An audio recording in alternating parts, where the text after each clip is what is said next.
On November 14, 1998, the members of the Tectonic Theater Project traveled to Laramie, Wyoming, and conducted interviews with the people of the town. During the next year, we would return to Laramie several times and conduct over 200 interviews. The play that you are about to see is edited from those interviews, as well as from journal entries by members of the company and other found texts. Company members, Greg Curati. My first interview was with Sergeant Detective King of the Laramie Police Department. At the start of our interview, he was sitting behind the desk, saying something like this. I was born and raised here. My family's third generation. Grandparents moved here in the early 1900s. We've had basically three. Well, my daughter makes the fourth generation. Quite a while. It's a good place to live. Good people and lots of space.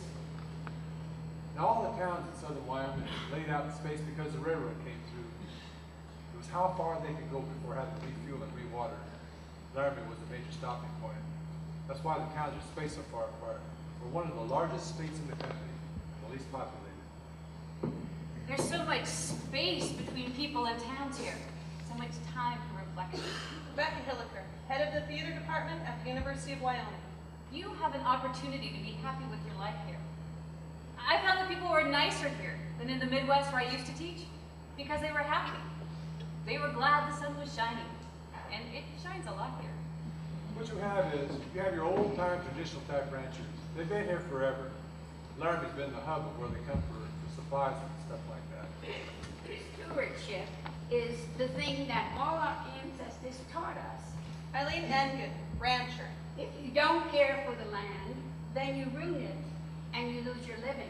So you must first of all take care of your land and do everything you can to improve it. I love it here.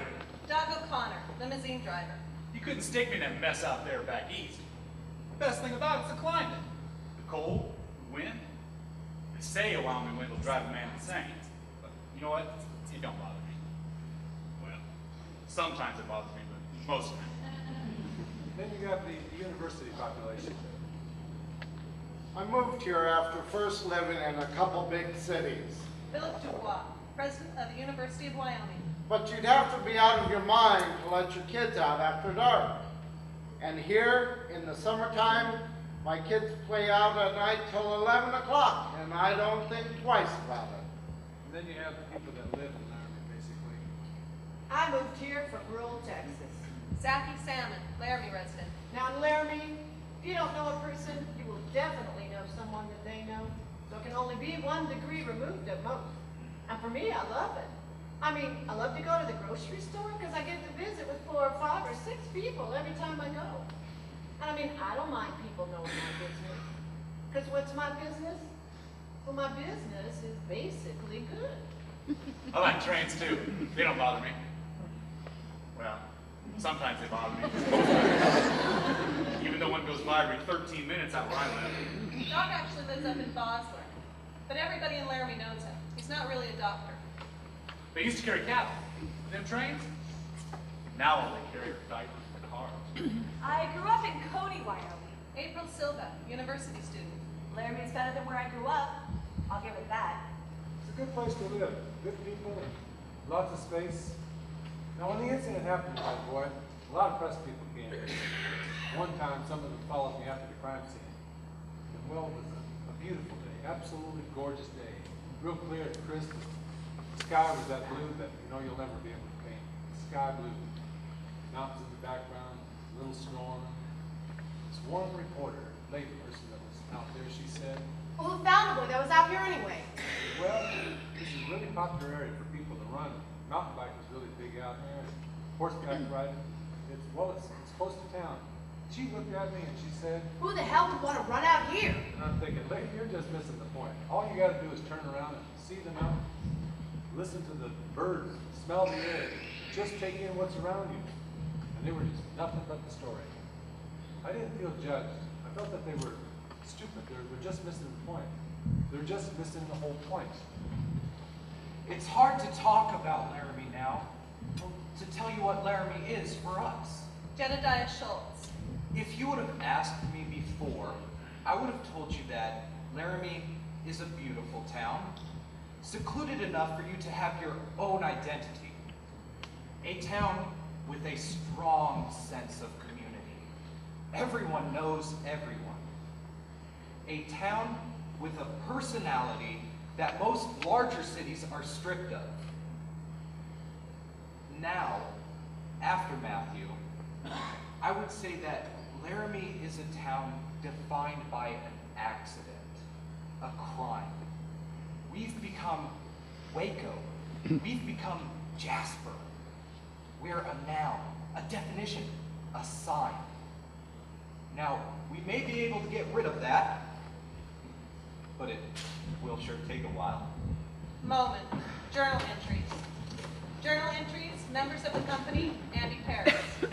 Moises called, saying he had an idea for his next theater project, but there was a somberness in his voice.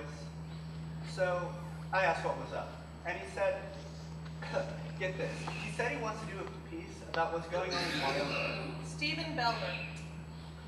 Lee called me and said that the company was thinking of going out to Laramie to conduct interviews and that they wanted me to go. But I'm hesitant. I have no real interest in prying into a town's unraveling. Amanda Gronich. I've never done anything like this in my life. How do you get people to talk to you? What do you ask? Moises Kaufman. The company has agreed that we should go to Laramie for a week and interview people. I'm a bit afraid about taking 10 people on a trip of this nature. Must make some safety rules. No one works alone. Everyone carries cell phones. I've made some preliminary contacts with Rebecca Hilliker, head of the theater department at the University of Wyoming. She's hosting a party for us our first night in Laramie and has promised to introduce us to possible interviewees. Moment. Rebecca Hilliker. I must tell you that when I first heard you were thinking of coming here, when you first called me, I wanted to say you just kicked me in the stomach. Why are you doing this to me? Then I realized that's stupid. You're not doing this to me. But more importantly, I thought about it and decided that we've had so much negative closure on this whole thing. And the students really need to talk. When this happened, they started talking, and then the media descended and all dialogue stopped. You know, I really love my students because they are free thinkers. And you may not like what they have to say, and you may not like their opinions because they can be very redneck, but they're honest and they're truthful. So there's an excitement here. There's a dynamic here with my students that I never had in the Midwest or North Dakota. Because there was so much Puritanism that dictated the way people looked at the world that a lot of times they didn't have an opinion. You couldn't get them to express an opinion.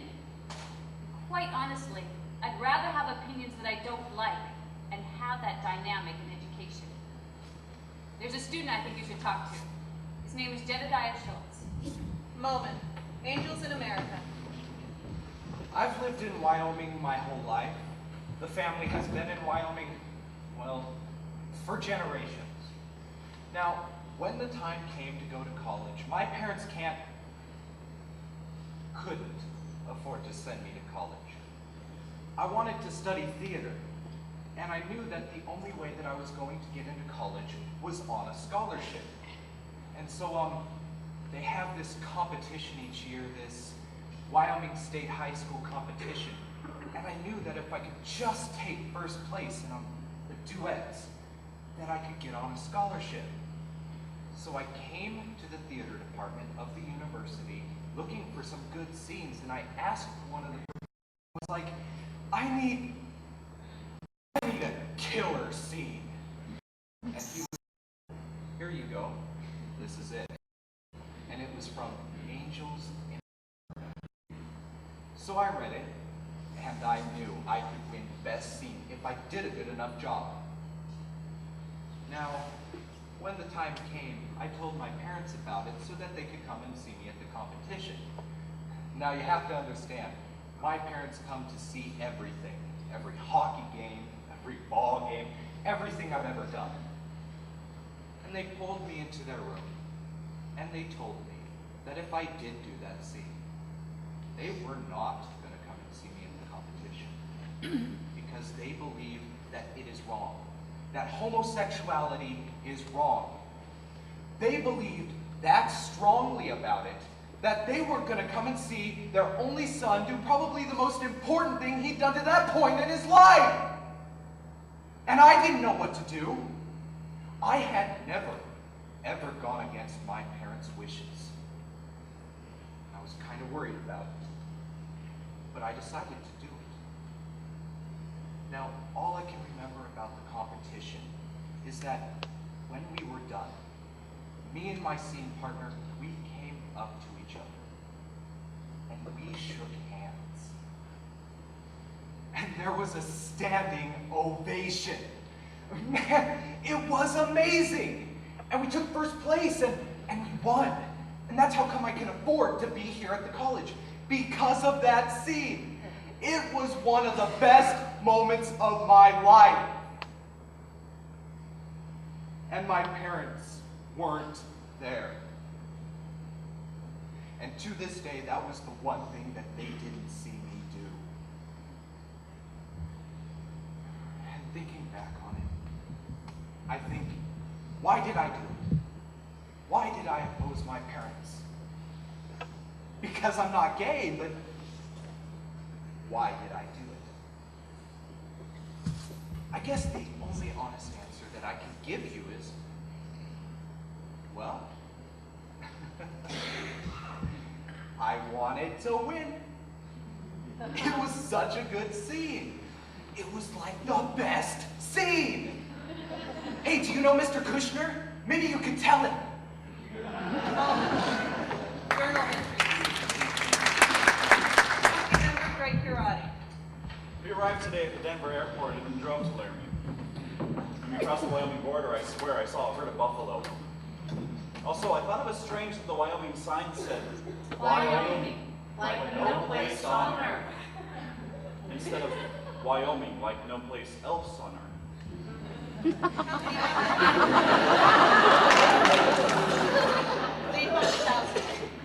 stopped at the local inn for a bite to eat, and my waitress said to me, Hi, my name's Debbie. I was born in 1954, and Debbie Reynolds was big back then. Oh yeah, there's still a lot of us around. But I promise I won't slap you if you leave your elbows on the table. Today, the company tried to explain to me, to no avail, what chicken fried steak was. Now, you from Wyoming, or are you just passing through? We're just passing through. Company member Barbara Pitts. We arrived in Laramie tonight. Just past the Welcome to Laramie sign, population 26,687. The first thing to greet us was Walmart. In the dark, we could see any main drag in America. Fast food chains, gas stations. But as we drove in the downtown area by the railroad tracks, the buildings still looked like turn-of-the-century Western town. Oh, and as we passed the University Inn, the sign where amenities such as heated pool and cable TV were usually touted. It said, hate is not a Laramie Valley. Greg Curati. Moment. Allison and Marge. I met today with two longtime Laramie residents, Allison Mears and Marge Murray, two social service workers who taught me a thing or two. Well, what Laramie used to be like when Marge was growing up, well, it was mostly rural. Yeah, I enjoyed it. My kids all had horses. It was more land. I mean, you could keep your pet cow or your horse or your little chickens, you know, have your little bit of acreage. Yeah, I used to run around the house and all together, do the housework when the kids were in school and nobody could see me. Well, unless they got that close. Well, that would be their problem.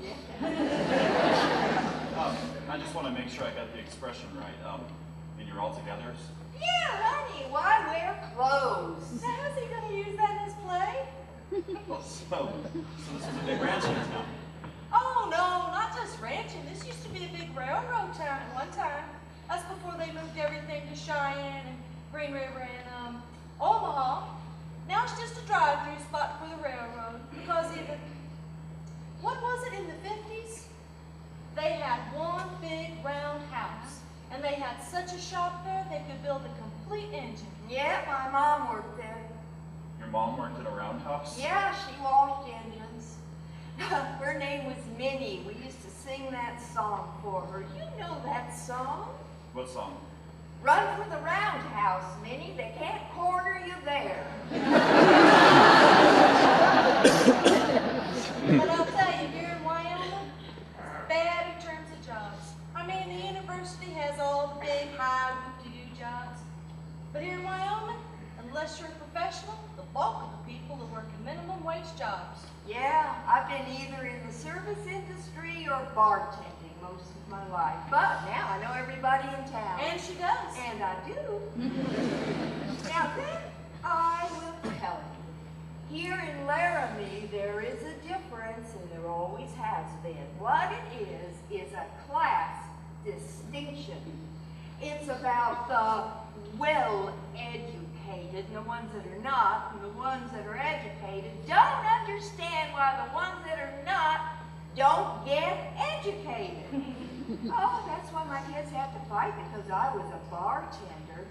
Never mind, I was the best bartender in town. And she was. That's not bragging, that's fact. But here in Laramie, if it weren't for the university, we'd all just be SOL. What's SOL? Do I have to say it? It's shit out of luck. Oh, Lord, you got that on your table. Lord, you're getting an education today. Yeah, I guess I am.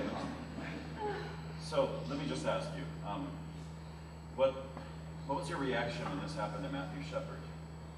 Well, I'm pretty close to the case. I know many of the people. I have a daughter in the sheriff's department. As far as the gay issue goes, I don't give a damn one way or the other as long as they don't bother me. And even if they did, I just say, no thank you. And that's the attitude of most of the population in Laramie. Well, they might poke one, you know, in a bar situation if they've been drinking. They might actually smack one in the face. But they just walk away and go on about their business. Most of them said they would say, hey, I don't swing that way, and whistle on. Laramie is live and let live. I'd say Marge probably knows a lot more, except she's willing to say it, and we have to respect her for that. Well, where are you going with this story? Oh, well, we're not really sure yet. When we finish, we're going to try to bring it around to Laramie. Oh, yeah, okay. Well, I guess there are parts I want to tell you. Moment, Matthew. Company member, Andy Paris. Today, for the first time, we met someone who actually knew Matthew Shepard. Trish Steiger, owner of a shop in Laramie, referred to him as Matt. Yeah, you know, Matt used to come into my shop. That's how I knew him. She called him Matt instead of Matthew. Did he go by that to everyone? Well, the 2nd of October, I get a phone call about 10 after 7. Doc O'Connor. It was Matthew Shepard. He said, can you take him to the corner of 3rd and Green? So anyhow, I vote to see who? You know, Matthew Shepard. He's a little guy. 5'2" soaking wet. I bet you 97 pounds tops. They say he weighed 110, but I wouldn't believe it. They also said he was 5'5" in the newspapers. This man was really only about 5'2", maybe 5'1". So, he walks up to the window. Now, I'm going to try and go in steps here so you can better understand the principle of this thing. So he walks up to the window and I say, are you Matthew Shepard? He says, yeah, I'm Matthew Shepard. But I don't want you to call me Matthew or Mr. Shepard. I don't want you to call me anything. My name is Matt. I want you to know I'm gay. We're going to a gay bar. Do you have a problem? Well, I said, how you paying? The fact is, Laramie doesn't have any gay bars. And for that matter, neither does Wyoming. So he was hiring me to take him down to Fort Collins, Colorado, about an hour away. That was a blunt little shit. You know what I'm saying? He always was. But I liked him because he was straightforward. See what I'm saying? I mean, he may be gay, but he was straightforward. You see what I'm saying? I don't know, you know, I mean, how does any one person really ever tell about another? Hey, you know, you should really talk to my sister Renee. She was a really close friend of Matthew's. We never called him Matthew, actually. Most of the time we just called him Choo Choo, you know, because because we used to call him Matthew, and then it was just Choo-Choo. And whenever I think of Matthew, I think of his incredible beaming smile. I mean, he'd walk in and he'd just be like, you know? And he'd smile at everyone. He just made you feel great. And he would like stare people down in the coffee shop because he always wanted to sit at the end seat so that he could talk to me while I was working. And if someone was sitting in that seat, well, he would just sit there and stare at them until they left. And then he would claim his spot. But Matthew definitely had a political side to him. I mean, he really wanted to get into political affairs. That's all his big interest was watching CNN and MSNBC. Those are the only TV stations I ever saw his TV tuned into. I mean, he was just really smart in political affairs, but not so smart in like common sense things. So he moves to Laramie to go to school. Matthew was very shy when he first came in. John Peacock, Matthew Shepard's academic advisor. To the point of being somewhat mousy, I'd almost say. He was having some difficulties adjusting, but this was home for him, and he made that quite clear. And so his mousiness, his shyness gave way to a person who was excited about this track he was going to embark on. He was just figuring out wanting to work on human rights and how he was going to do that. And when that happens, this person begins to bloom a little bit. He was starting to say, wow, there are opportunities here. There are things I can do in this world. I can be important. I did hear from Matthew about 48 hours before the attack. And, you know, he said he had joined the gay and lesbian group on campus, and he said he was enjoying it. You know, he was getting ready for Pride Week and whatnot. Yeah, he was totally stoked about school. He was really excited about being there. And in retrospect, and I can only say this in retrospect, of course, I think that's where he was headed, towards human rights, which only adds to the irony and tragedy of this.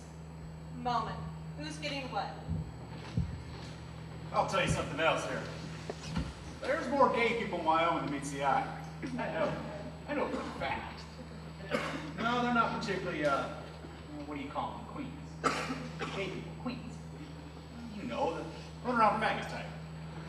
No, they're more the type to throw a bale of hay, ride horses, brand them, and kick ass. See what I'm saying? Like I always say, you don't fuck with the Wyoming queer because they'll kick you in your fucking ass. That's not the point of what I'm trying to say. Because I know a lot of gay people in Wyoming. I know a lot of people, period. I've been living up here some 40-odd years, you know? See what I'm saying? I don't think Wyoming people give a damn one way or the other if you're gay or straight. Just like I said, it doesn't matter. Look, if there's 8 men and 1 woman in a Wyoming bar, which is often the case, you stop and think, who's getting what? You see what I'm saying? Yeah, it don't take a big intelligent mind to figure that one out. Moment. Easier said than done. My understanding when I first moved here Catherine Connolly. is that I was the first out lesbian or gay faculty member on campus. And that was in 1992, so that wasn't that long ago. I was asked at my interview what my husband did. So I came out then. Do you want a funny story? When you first get here as a new faculty member, there are all these things you have to do. And so I was in my office and I noticed that this woman called. And I thought, you know, it was an insurance phone call, something like that. So I call her back and I can hear her. She's working on her keyboard, clicking away. And I say, you know, this is Kathy Conley returning your phone call. And she said, oh, it's you. And I thought, this is bizarre. And she said, I hear you're gay. I hear you are. And I was like, uh-huh. And she said, I hear you came as a couple. I'm one too. Not a couple, just a person. And so she was like this lesbian who had heard I was coming and wanted to come over and meet me for meet and greet. And she later told me that there were other lesbians that she knew who wouldn't be seen with me, that I would irreparably take them. that just to be seen with me could be a problem.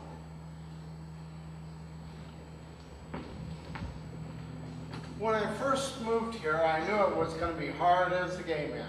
Jonas Sloniker. But I kept telling myself, well, people should live where they want to live. And there'd be times when I'd go down to Denver and I'd go to the gay bars and people would ask where I was from and I'd say, Laramie, Wyoming. And I met so many men down there from Wyoming, so many gay men who grew up here, and they're like, this is not a place where I can live. How can I live here? I had to get out. Growl, growl, growl, growl, growl. Every once in a while, I meet a guy. Oh, gosh, I miss Laramie. I mean, I really love it there. That's where I want to live. And they get this story, I love it. And I'm like, that's where you want to live? Do it. Imagine if more gay people stayed in small towns. But it's easier said than done, of course. Moment. Journal entries. Today we are moving from our motel and heading for the Best Western. Moises Coffee. My hope is that it is a better Western. Amanda Grant. So today we divided up to go to different churches in the community. Moises and I were given a Baptist church. We were welcomed into the services by the Reverend himself, standing at the entrance to the chapel. This is what I remember of his sermon that morning. Moment. The word. My dear brothers and sisters, I'm here today to bring you the word of the Lord. Now, I have a simple truth I tell to my colleagues, and I'm going to tell it to you today. The word is either sufficient or it is not. Now scientists tell me that the world, that human history is 5 billion or 6 billion years old. After all, what's a billion years, give or take? But the Bible tells me human history is 6,000 years old. The word is either sufficient or it is not. The sociology of religion in the West. Stephen Meade Johnson, Unitarian minister. Dominant religious traditions in this town, Baptists and Mormons. They're everywhere. It's not just Salt Lake, you know. They're all over. They're like jam on toast down there. The Mormon church has a little different thing going that irritates some folks. Doug Laws, state ecclesiastical leader for the Mormon church. And that is that we absolutely believe that God still speaks to man. We don't think that it happened and some folks wrote it in the Bible. Now, God still speaks to us today, and we believe that. We believe that the prophet of the church has the authority to receive inspiration and revelation from God. So the spectrum would be on the left side of the panel, so far left that I'm probably sitting by myself is me and the Unitarian Church. Now Unitarians are by and large humanists, many of whom are atheists. I mean, we're not even sure we're a religion. Am I right on that panel? To his credit, Father Roger, Catholic priest, was well established here. God bless him, he did not equivocate at all on this happening.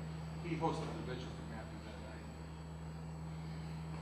I was really jolted because, you know, when we did the vigil, we wanted to get other ministers involved. And we called some of them, and they were not going to get involved. It was like, we're going to stand back and wait and see which way the wind is blowing. That angered me immensely. We are supposed to stand out as leaders. I thought, wow, what's going on here? God has set boundaries, and one of our responsibilities is to learn what is it that God wants. So you study scripture, you look to your leaders, then you know what the bounds are. Now, once you kind of know what the bounds are, then you sort of get a feel for what's out of bounds. There's a proclamation that came out on the family. A family is defined as one woman and one man and children. That's a family. That's about as clear as you can state it.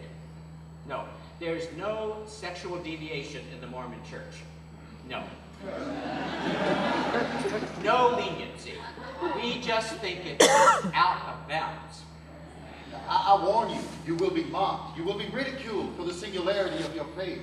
But you let the Bible be your guide. It's in there. It's all in there.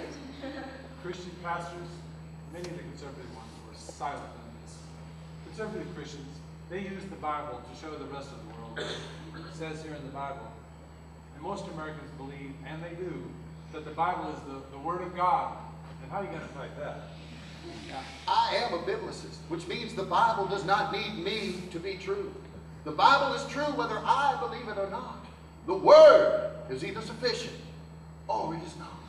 I arrived in Laramie on September 15th, looked around, tumbleweed, cement factory, said, what in the hell am I doing in Wyoming? 3 weeks later, I found out what the hell I was doing in Wyoming. Moment. A scarf. I had breakfast this morning with a university student named Zubaida Ullah. She's an Islamic feminist who likes to do things her own way. I've lived in Laramie since I was 4. Yeah, my parents are from Bangladesh. 2 years ago, because I'm Muslim, I decided to start wearing a scarf. That's really changed my life in there. Like, people say things to me like, why do you gotta wear that thing on your head? Like when I go into a grocery store. I'm not looking to give people Islam 101, you know what I mean? So I'll be like, well, it's part of my religion.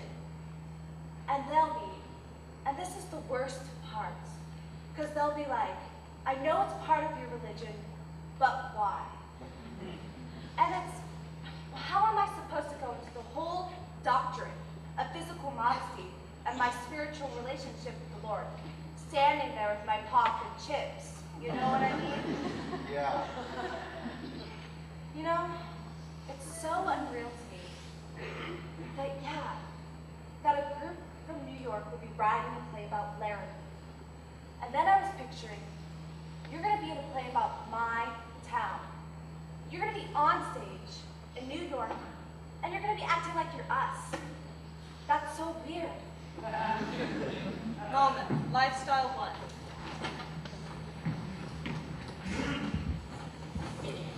Hello? Yes. Hello, my name is Amanda Kronich, and I'm here in Laramie working with the theater company. I went to the Reverend's, your husband's church on Sunday, and I was extremely interested in talking with the Reverend about some of his thoughts about recent events. I think he'll want to talk to you. He has very biblical views about homosexuality. He doesn't condone that kind of violence. But he doesn't condone that kind of lifestyle. You know what I mean?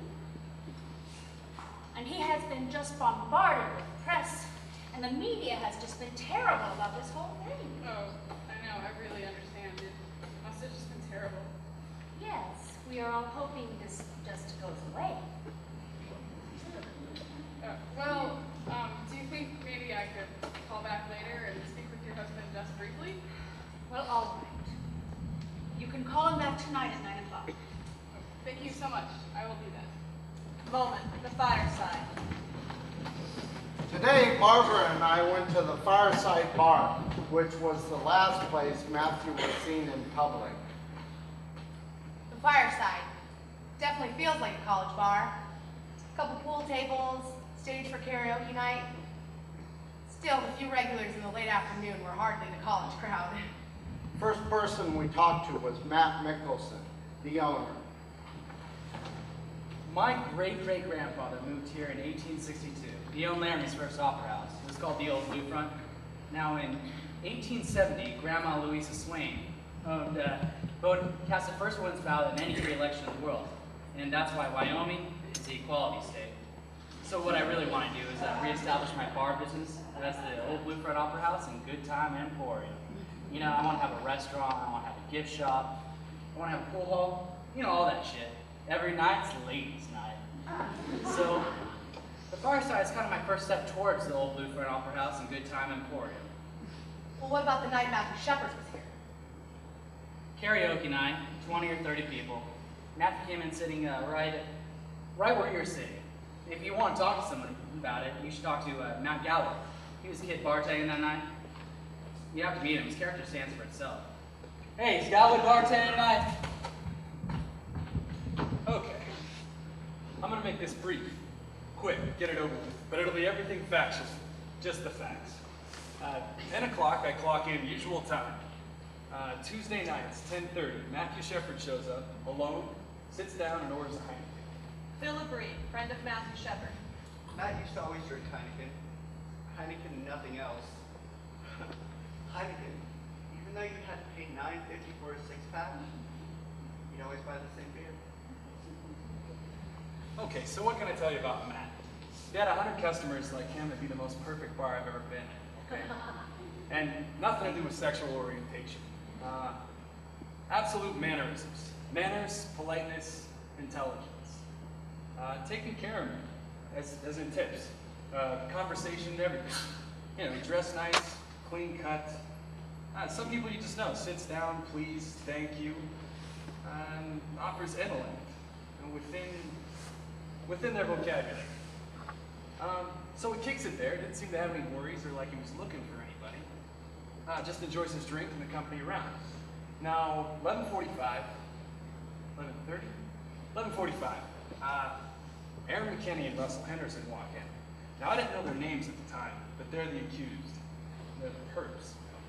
They're the accused. So, they come in just stone-faced, dirty, grungy, rude, like, gimme, that sort of thing. And as you know, walk up to the bar and pay for a pitcher in dimes and quarters.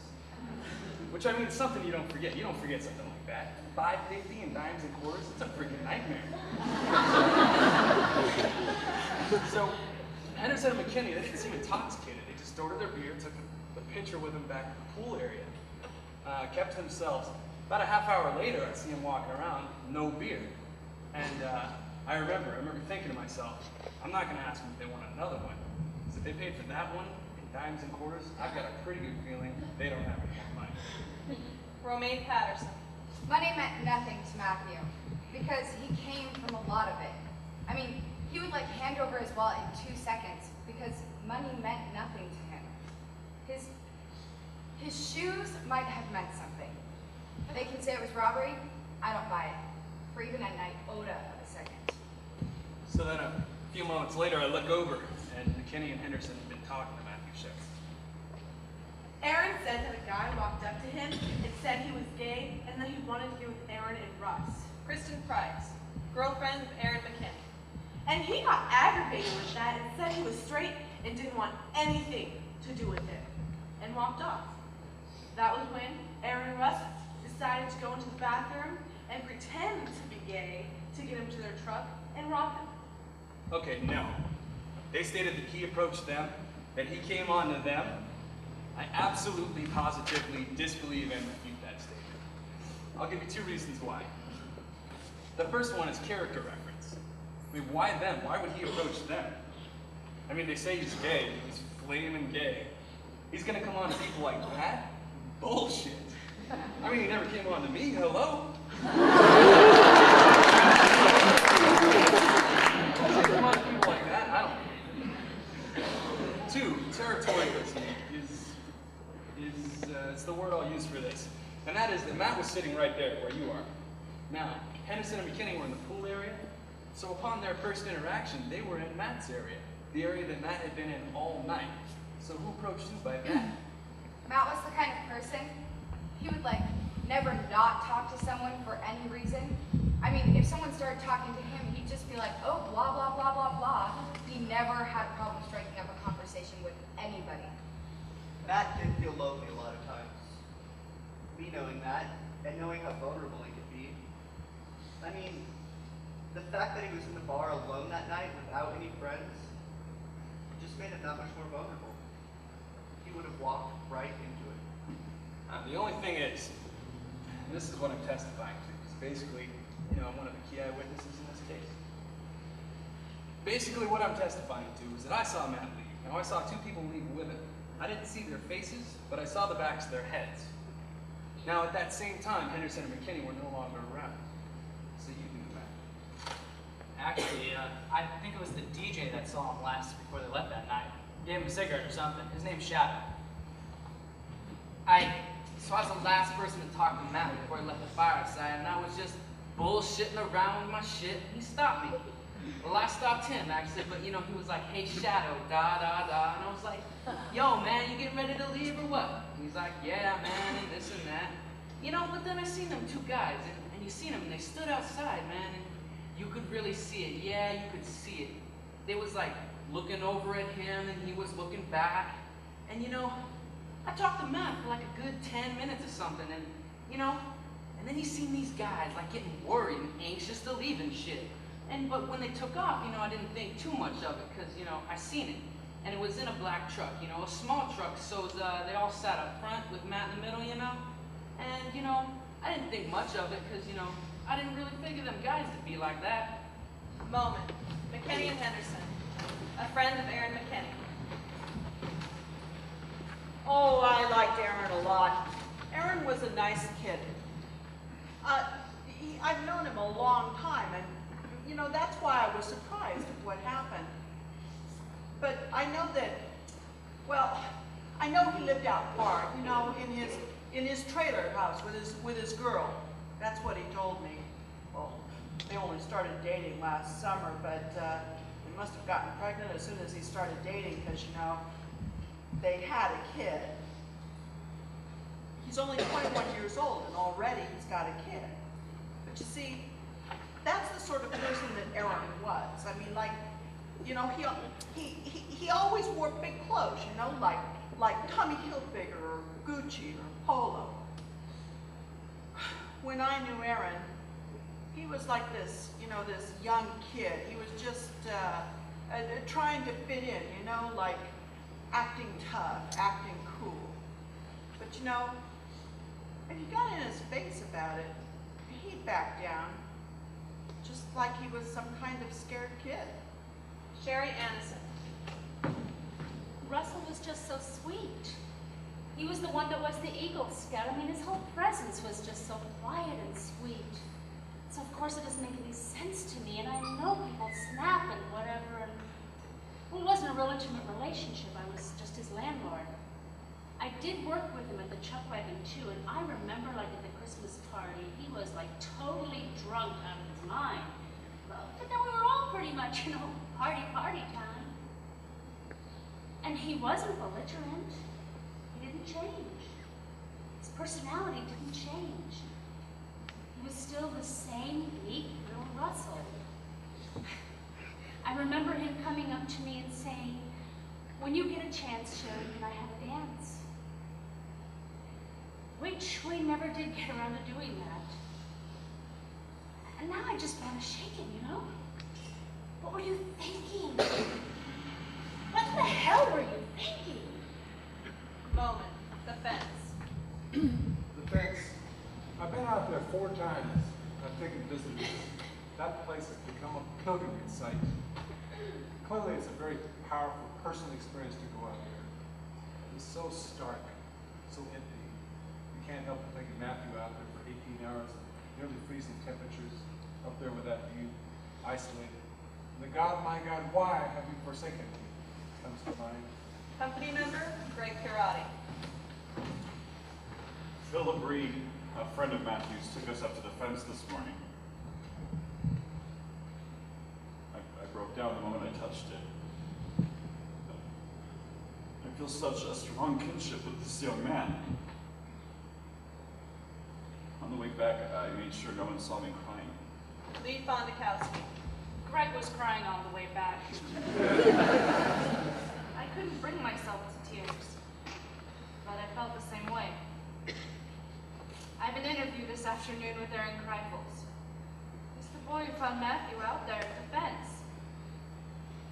I don't think I'm up for it right now. I'll see if somebody else can do it. Moment.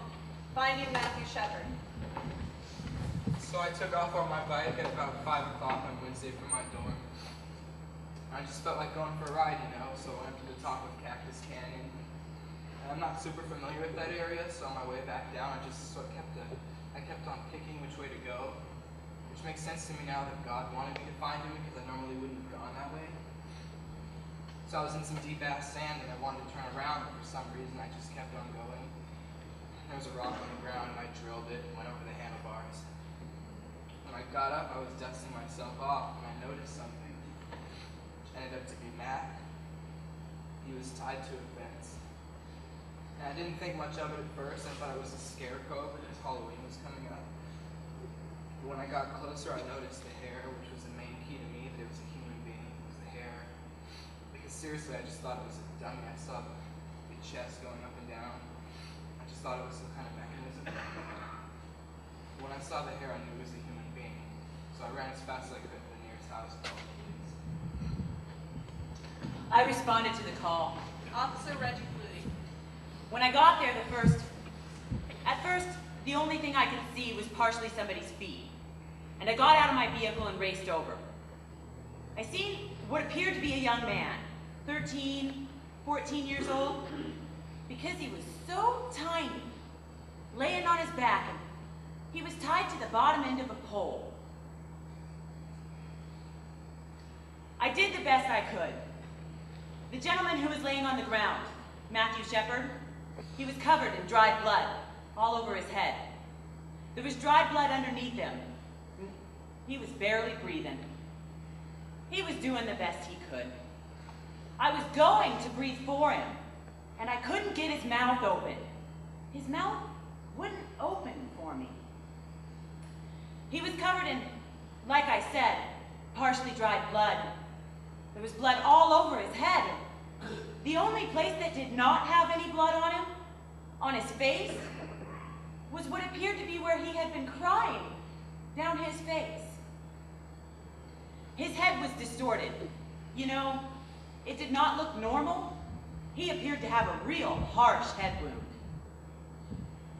I was working the emergency room the night Matthew Shepard came in. I don't think any of us can remember seeing a patient in that condition for a long time. Those of us who worked in a big city hospital have seen this, but we have some people here who have not worked in a big city hospital, and it's not something you expect here. You expect this kind of thing to come from a car going downhill at 80 miles an hour. You expect to see gross injuries from something like that. This horrendous, terrible thing. You don't expect to see it from someone doing that to another person. The ambulance report said it was a beating, so we did. There was nothing I could do. I mean, if there was something that I could have done to help him, I would have done it, but there wasn't anything. I kept screaming at the top of my lungs to try to get something out of him, but he didn't move or flinch or anything. He was tied to the fence. His hands were thumbs out in what we call a cuffing position, the way we handcuff people. He was bound with a real thin white rope. It went around the bottom of the pole about 4 inches up off the ground. His shoes were missing. He was tied extremely tightly, so I used my boot knife and tried to slip it between his wrists and the ropes. I had to be extremely careful not to harm Matthew any further. Your first thought is, well, certainly you'd like to think that it's somebody from out of town that comes through and beats someone. I mean, things like this happen. You know, shit happens, it happens in Laramie, but when someone's been beaten repeatedly by somebody, well, certainly this is something that offends us. I think that's a good word for it. It offends us. He was bound so tightly. I finally did get the knife through there. I'm sorry. We rolled him over to his left side, and when we did that, he quit breathing. Immediately, I put him back on his back, and that was just enough of an adjustment. It gave me enough room to cut him free there. I seen the EMS unit trying to get to the location, and once the ambulance got there, we put a neck brace on him, placed him on a backboard, and then scooted him from underneath the fence. Then, Rob drove the ambulance to Ivinson Hospital's emergency room. Now, the strange thing is, 20 minutes before Matthew came in, Aaron McKinney was brought in by his girlfriend. I guess he got into a fight later on that night back in town. So I'm there working on Aaron, and the ambulance comes in with Matthew. Now, at this point, I don't know there's a connection at all. So I tell Aaron to wait, and I go to treat Matthew. As soon as we saw him, it was obvious that his treatment was way beyond our capabilities. Called the neurosurgeon in Poudre Valley, and he was on the road in an hour and 15 minutes, I think. They showed me a picture. Days later, I saw a picture of Matthew. I would have never recognized him. Then 2 days later, I found out what the connection was, and I was very struck. They were two kids. They were both my patients, and they were two kids. I treated both of them, their bodies, and for a brief moment, I wondered if this is what God feels like when he looks down on us. How we are all his kids, our bodies, our souls.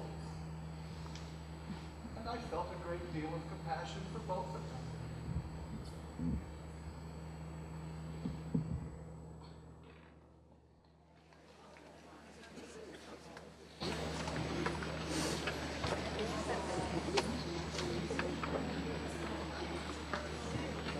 Moment, a Laramie man.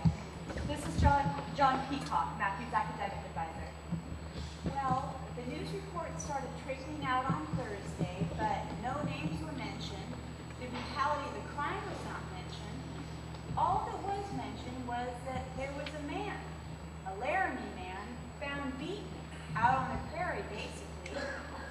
Later on in the evening, they mentioned his name. It was like, well, that's not the Matthew Shepard I know. That's not my student. That's not this person who I've been meeting with. I was in the coffee shop. Renee Patterson. And someone pulled me aside and said, I don't know much, but they say there's a young man who's been beaten in Laramie, and they say his name is Matthew Shepard. And he said, do you think this could be our Matthew? And I was like, well, yeah, it sounds like it could be our Matthew. So I call up my sister Trish, and I'm like, tell me what you know. I'm just like, I need to know anything you know because I don't know anything. So I'm talking to my sister on the phone, and that's when the whole story comes up on Channel 5 News. And it was just like, ba-boom. And the news reports kept rolling in. Young University of Wyoming student, his age, his description. It was like, oh my God. And I felt sick to my stomach, you know? I mean, it was just instantly sick to my stomach. And I had to tell Romaine, yeah, it was Matthew. It was your friend. Well, I'll tell you what is overwhelming. Matt Galloway.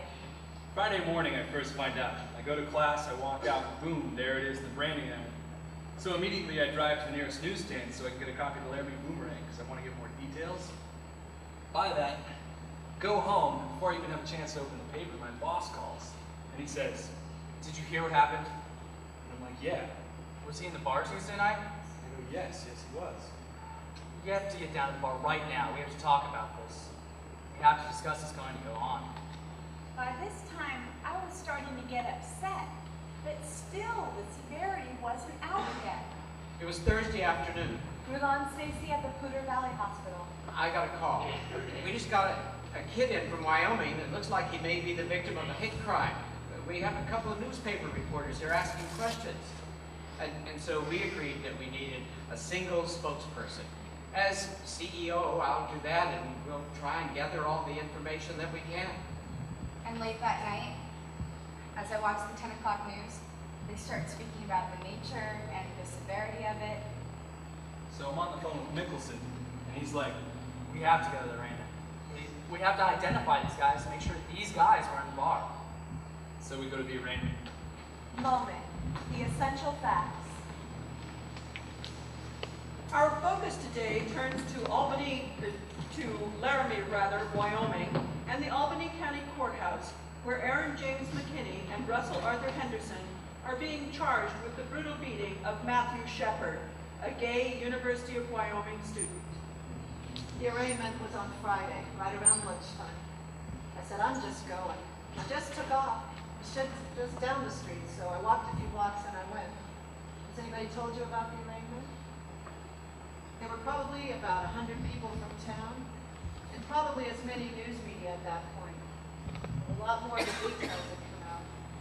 The fact that the perpetrators were kids themselves, local kids, that everyone who's from around here had some relationship to. And what think everyone was really waiting to see what would happen when the perpetrators walked in. And what happened? There's 200 people in the room at this point, and they walked in their complete orange jumpsuits and shackles. You could have heard a pin drop. It was incredibly solemn. I mean, a lot of people were crying at that point. Then the judge came in and did a reading. There's a reading of the evidence that the prosecution has. It's just a statement of fact. And the reading of the facts was: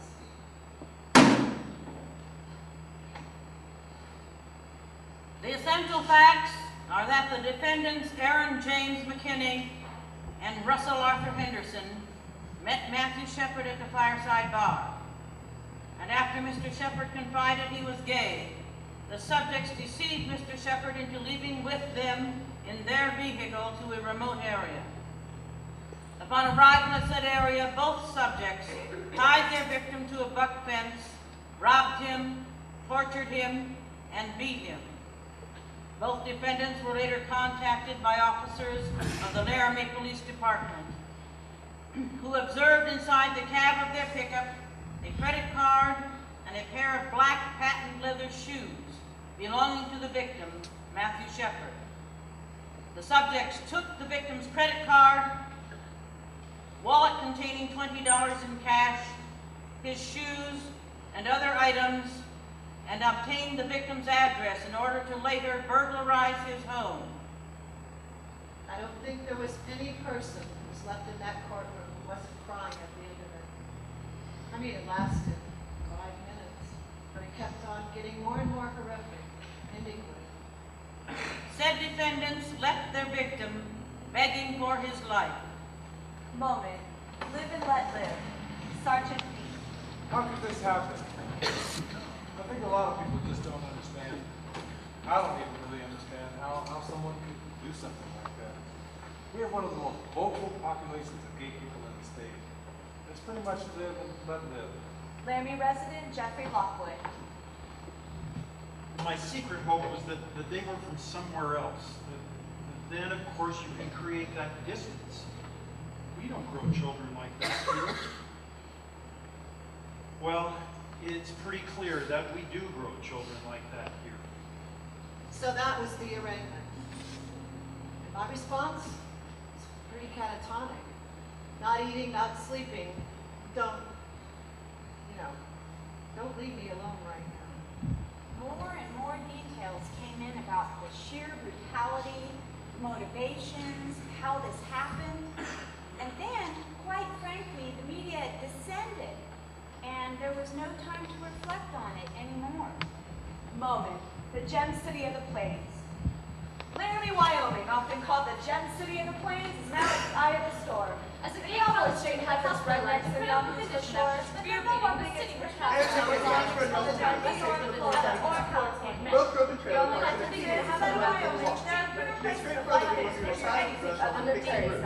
It's tough business, as Matt Shepard knew, and his friends all know, to be gay in cowboy country. It was huge. Yeah, it was herds, and we're talking hundreds of reporters, which makes a huge dent in this town's population. There's reporters everywhere, news trucks everywhere on campus, everywhere in the town, and we're not used to this type of attention to begin with. We're not used to this type of exposure.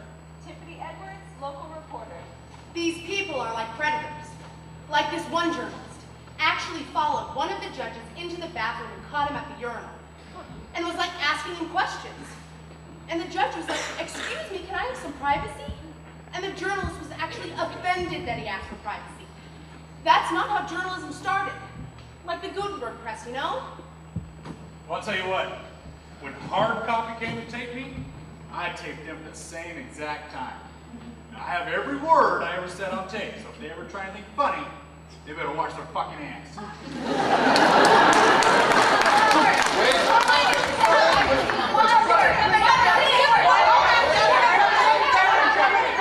I am outraged and sickened by the outrageous acts of violence committed on Matthew Shepard.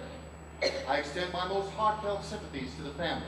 Governor, Yes, Governor, you have not pushed hate crime legislation in the past. I would like to urge the good people of Wyoming against overreacting in a way that gives one group special rights over others. We will wait and see if the vicious beating and torture of Matthew Shepard was motivated by hate. Okay,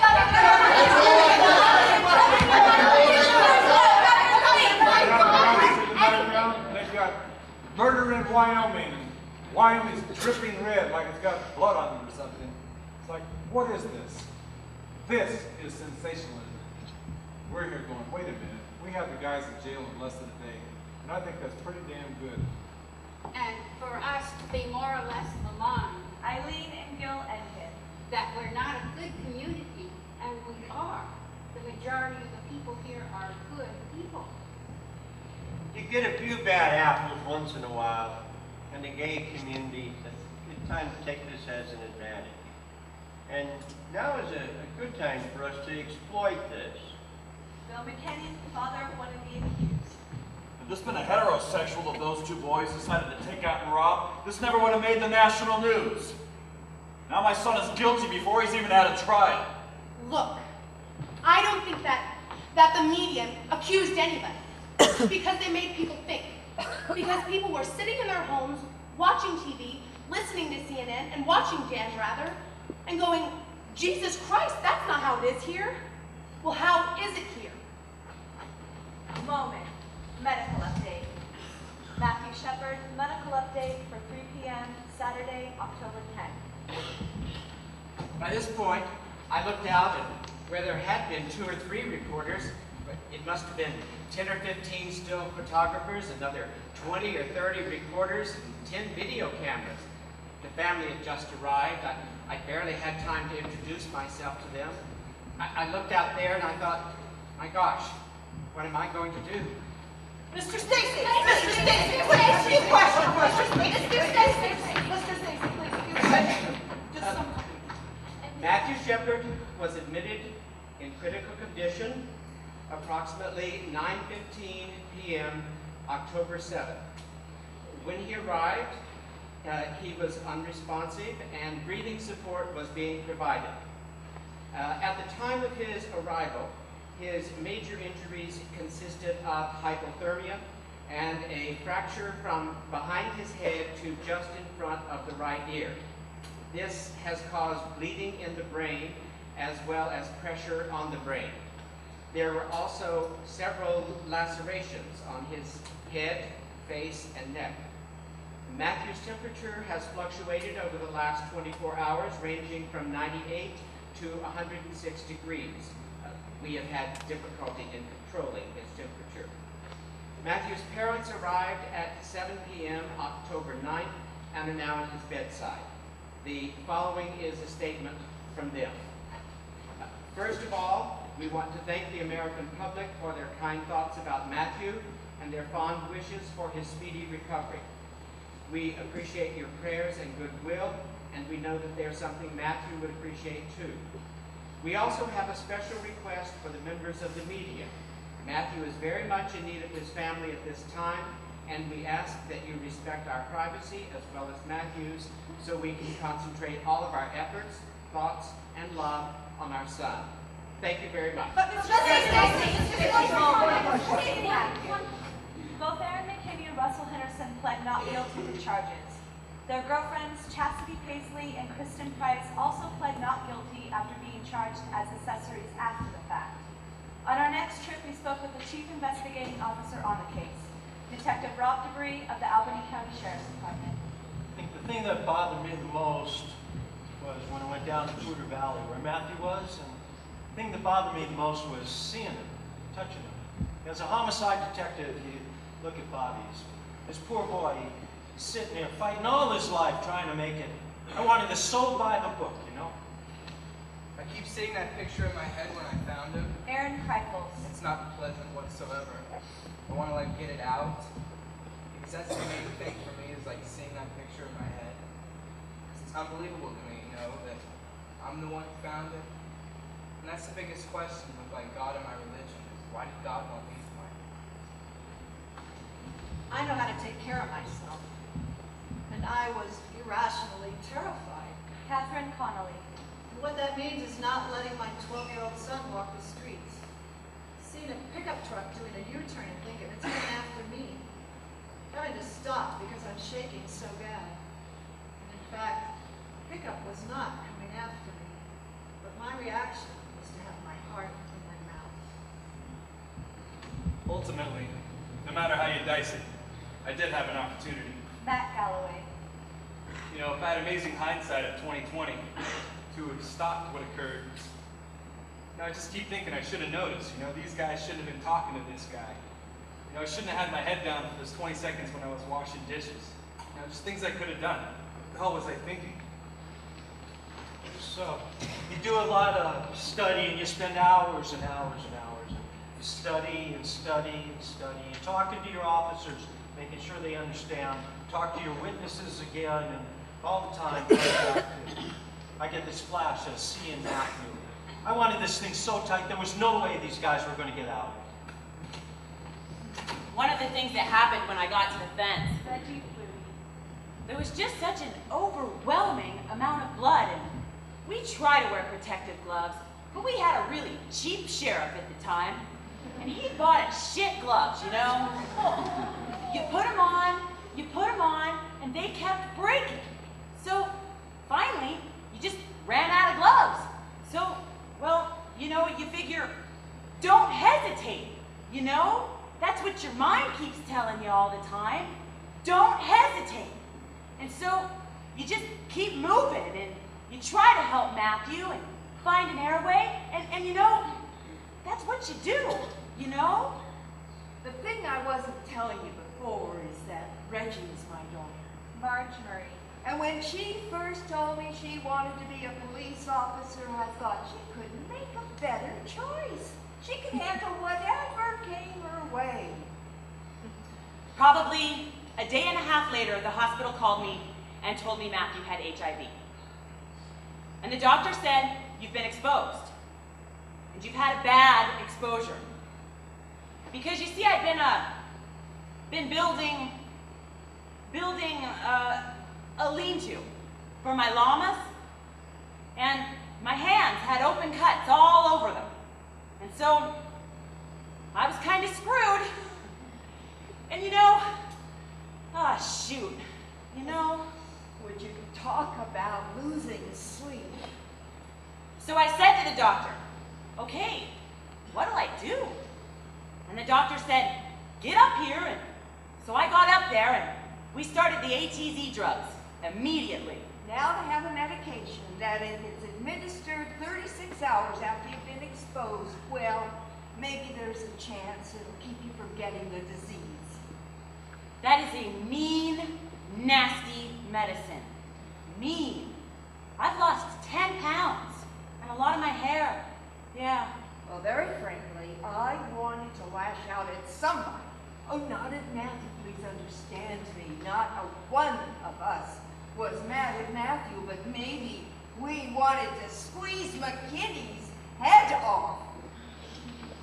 And I think about Henderson, and you know, two absolutely human beings cause so much grief for so many people. It's just been terrible for the whole family, and especially for her kids. I think it brought home to my girls what their mom does for a living. Well, you know what I'm going to say now, Reggie. And my parents. You know, they both said the same damn thing. You're quitting this damn job. And it's just a parent thing, you know? And they're terribly proud of you, because you do a good job. Whether it's handling a drunk or handling a case like this one. They just don't want you getting hurt. Like I said, there's a right way and a wrong way, and then there's Reggie's way. And so finally I said, oh, for God's sake, lighten up, Francis! You are so stubborn. They say I'm stubborn, and I don't believe them. I just think, okay, I've heard your opinion, and now here's mine. I'm 39 years old. What are they gonna do? Spank me? Oh, don't get mad. It'd look pretty funny. You know, what can they say?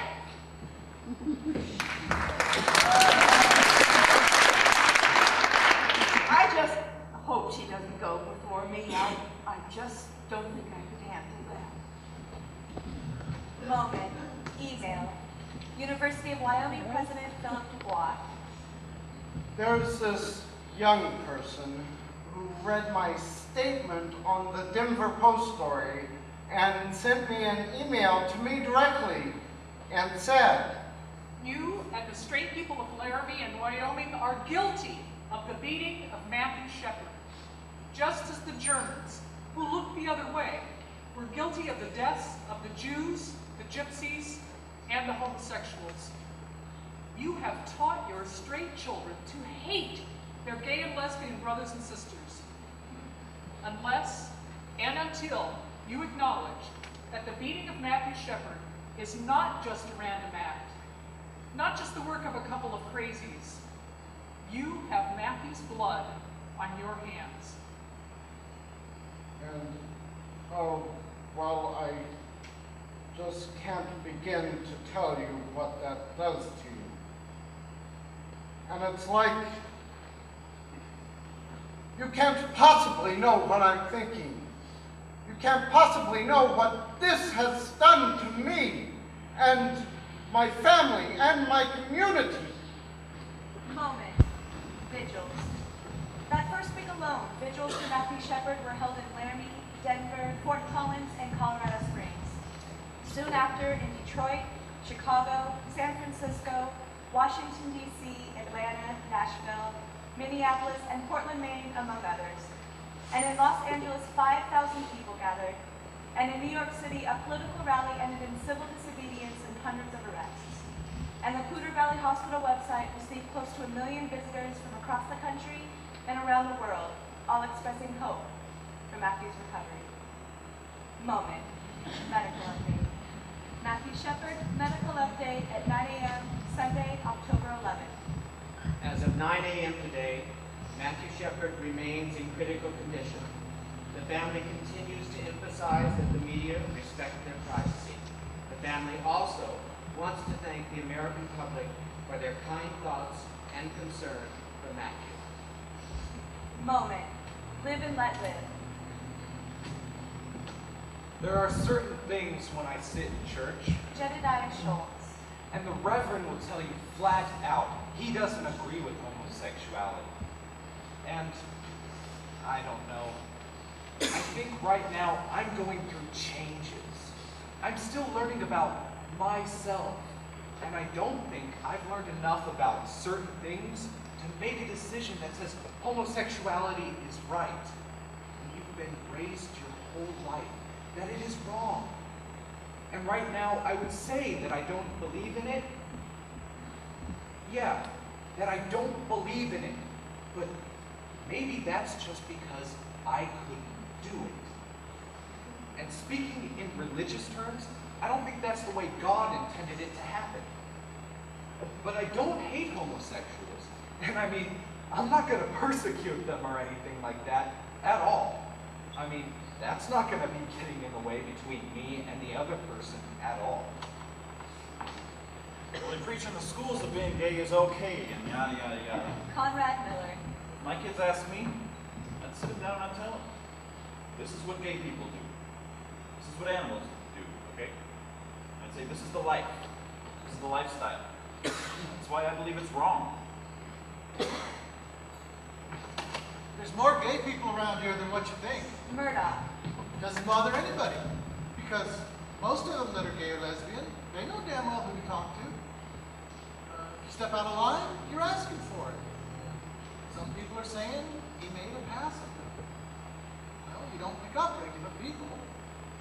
Now, I'm not justifying their actions, but it does make me feel better knowing that it was partially Matthew Shepard's fault, partially the guys who did it. You know, maybe 50-50. Yes. As a lesbian, I was more concerned for my safety. Zachy Salmon. Well, I think that we all were. And I think it's because way down deep inside, we all know it could happen to us anytime. I mean, I would be afraid to walk down the street and display any sort of physical affection for my partner. You don't do that here in Laramie. Well,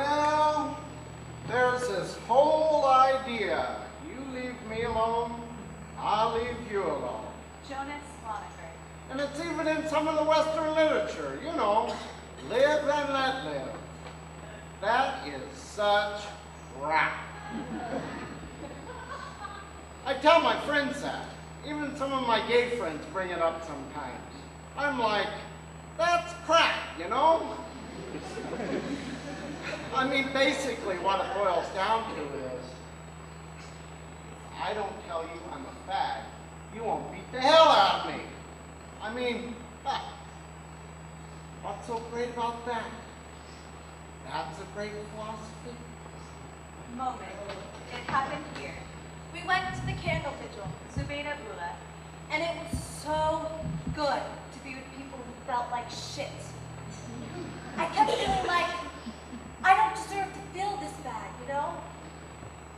And then some guy got up there, and he said, blah, blah, blah, and then he said, I'm saying it wrong, but basically he said, come on guys, let's show the world that Laramie's not this kind of a town. But it is that kind of a town. If it wasn't that kind of a town, then why did it happen here? I mean, you know what I mean? That's a lie, because it happened here. So how could it not be a town where this kind of thing happens? That's like looking at an Escher painting and getting all confused like. It's just totally circular logic. Like, how can you even say that? And we have to mourn this. And we have to be sad that we live in a town, a state, a country, where shit like this happens. I mean, these are people trying to distance themselves from this crime. And we need to own this crime. I feel everyone needs to own it. We are like this. We are like this. We are like this. Moment. Shannon and Jen. I was at the Fireside Bar today and I ran into two friends of Aaron McKinney's, Shannon and Jen. You know Aaron well, right? Yeah, we both do. When I first found out about this, I thought it was really awful. I don't know whether Aaron was fucked up or whether he was coming down or what, but Matthew had shit. He had better clothes than I did. Matthew was a little rich bitch. You shouldn't call him a rich bitch, though. That's not right. Well, I'm not saying he's a bad guy either, because he was just in the wrong place at the wrong time and said the wrong things. And I don't know. I won't lie to you. There was times when I was all messed up on meth, and I thought about going out and robbing. I mean, I never did, but yeah, it was there. It's easy money. Aaron's done that thing before. They've both done it. I know one night they went to Cheyenne to go do it, and they came back with probably $300. And I don't know if they ever chose like gay people as their particular targets before, but anyone that looked like they had a lot of money and that was, you know, they could outnumber or overpower, was fair game. You think there was any homophobia that might have contributed to some of it? Probably. It probably would have pissed him off that Matthew was gay, because he didn't like the gay people I've seen him interact with. He's fine as long as, you know, they didn't hit on him. As long as it didn't come up. As long as they weren't doing it in front of me. Well, do you get the impression that he knew other gay people? I'm sure Aaron knew other people that were gay. I mean, he worked at the KFC. They were telling people up there that, well, yeah. And I'm not saying it's bad or anything, because, I don't know, half the people I know in Laramie are gay. Well, what would you guys say to Aaron if you saw him right now? Well, first of all, I'd ask him to never meet anyone. If I saw Aaron now, I'd be like, man, why'd you fuck up like that? But I guess I want to make sure he's doing good in there.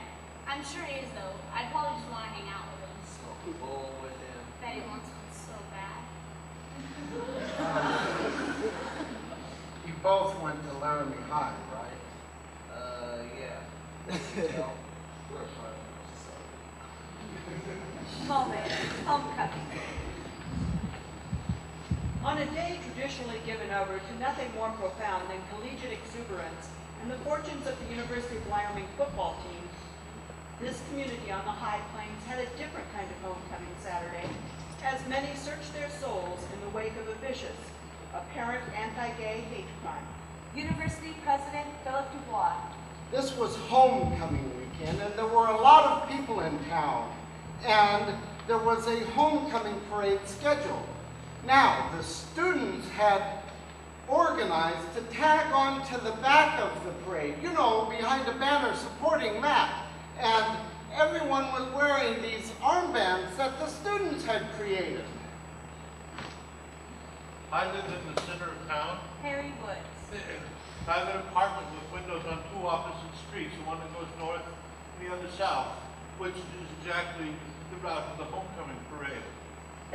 On the day of the parade, I had my leg in a cast because of a fall, so I was very disappointed because I really wanted to walk with the people who were marching for Matthew, but I couldn't. So I watched from my window, and it was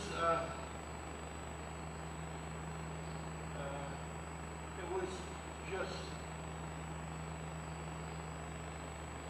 I'm 52 years old, and I'm gay.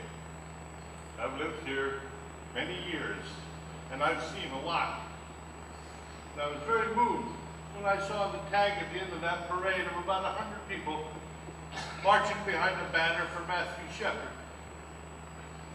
So I watched as the parade went up to the end of the block to make its U-turn. Then I walked across my apartment to see it coming south down the other street. I was right up there in the front where they were holding the banner for Matthew. And let me tell you, I've never had goosebumps for so long in my life. It's incredible. It's just this massive people and families. There's these mothers holding their 6-year-old kids. And they're tying these armbands around their arms. And they're trying to explain to these little 6-year-old kids why they should be wearing an armband. It's just amazing. It's one of the most beautiful things I've ever done. After about 10 minutes, sure enough, the parade started coming down the street, and I noticed the most incredible thing. As the parade came down the street, the number of people marching for Matthew had grown 5 times. There were 500 people marching for Matthew Shepard. 500 people, can you imagine? And the tag at the end was longer than the entire parade. And more people kept joining in. And you know what? I started to cry. And tears just streaming down my face. And I thought, thank God I got to see this in my lifetime. And my second thought was,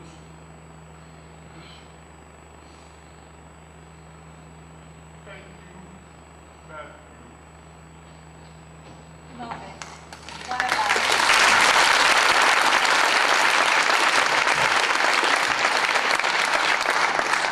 I haven't been that involved, per se.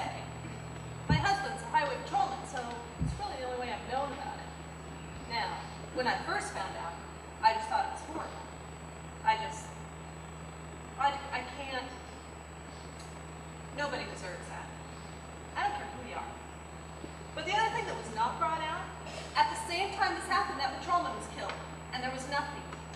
Nothing. They didn't say anything about the old man who killed him. He was driving down the road, and he shouldn't have been driving, and killed him. There's just a little piece in the paper. This is one of our guys. You know, my husband worked with him. This man was brand new to the force. But I mean, here's one of ours, and it's just a little piece in the paper.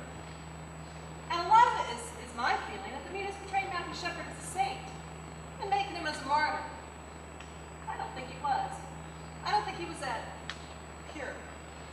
Now, I didn't know him, but, well, there's just a lot of things that I found out about him that it scared me. You know about his character and spreading AIDS, and a few other things. You know, being the kind of person that he was. Well, he was just a barfly, you know? And I think he pushed himself around. I think he flaunted it. Everybody's got problems, but why they exemplified him, I don't know. What's the difference if you're gay? A hate crime is a hate crime. If you murder somebody, you hate them. Doesn't matter if you're gay or a prostitute or whatever. I don't understand. I don't understand. Moment. 2 queers and a Catholic priest. Company member Lee Fonikowski. This is one of the last days of our second trip to Laramie. Greg and I have been conducting interviews non-stop, and we're exhausted.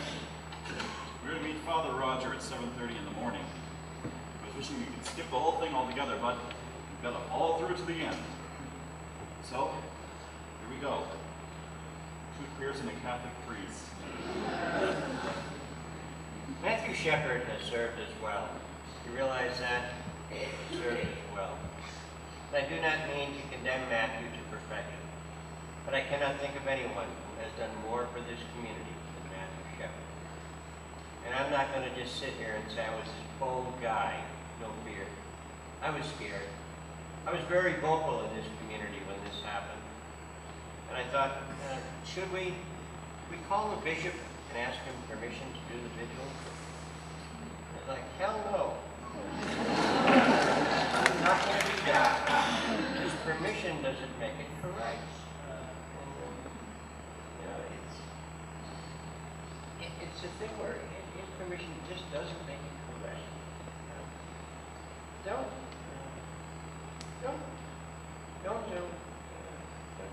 do things that would somehow interfere and not see this thing right. It's just too important. You guys are just out here on a search, though. I will do this. I will trust that if you write a play of this, you need to say it right. You need to do your best to say it right. And thinking of that, you know, violence. Violence is what they do to men. And every time that you are called a fag, or you're called a les, whatever. Or a dyke. Yeah, dyke. That is a seed of violence. And I would resent it immensely if you were to use anything that I said to somehow cultivate that kind of violence, even in its smallest form. I would resent it immensely, and you need to know that. Thank you, Father, for saying that. Just deal with what is true. You know what is true. And you need to do your best to say it correctly. Moment. Christmas. Andrew Gomez. I was there. I was in jail there in December, thrown in over Christmas. It's all about it. 2 counts. I don't want to talk about it. So I'm sitting there trying to eat my Christmas dinner, eating my stuff and my motherfucking bread, my little roll. And I asked him, I was like, hey homie, tell me something. Tell me something, please. Okay, I'm gonna try to think how I worded this. Why did you kill a faggot? If you're just destined to be a faggot later. I mean, think about it. You're either gonna get fucked alive, or you're gonna die. So, why would you do that? Think about that. You know, I don't understand that. And, you know what he told me? Honest to God, this is what he said. Try to grab my dick. That's what he said, man. He's dumb, dog. And, you know, he didn't even act like it was nothing. Now, I heard that they were, auctioning those boys off. You know, up there in the Max where the killers go. When they heard Aaron was coming, they were auctioning his ass off. I'll put aside 5, 6, 7 packs of cigarettes for his ass. Auction his ass off. I'd be afraid to go to prison if I was them boys. Moment. Lifestyle 2. Hello? Reverend? Yes, hello? I believe your wife told you a bit about why I'm contacting you. Yes, she did. And I need to tell you, I don't know that I'm really ready to talk to anyone about this incident. I am somewhat involved, and I just don't think Yes, that... yes, I completely understand, and I don't blame you. You know, I went to your service on Sunday. You were at services on Sunday. Yes, I was. On Sunday? Yes, this past Sunday. Did I meet you? Yeah, you welcomed me in the beginning, I believe. Yes, well, I see. Let me tell you, I'm not afraid to be controversial or to speak my mind. Now, that is not necessarily the views of my congregation per se. As I said, I am somewhat involved with the people in this case. Well, girlfriend, one of the accused is a member of our congregation, and one of the accused has visited. Now, those two, the accused, have forfeited their lives. We have been after those two for ages, trying to get them to live right and to do right. Now, all those boys are on suicide watch. I am working with him. Until they put him in that chair and turn on the juice, I will work for his salvation. I believe they deserve the death penalty. I will try to deal with them spiritually. Now, as for the victim, I know that lifestyle is legal, but let me tell you one thing.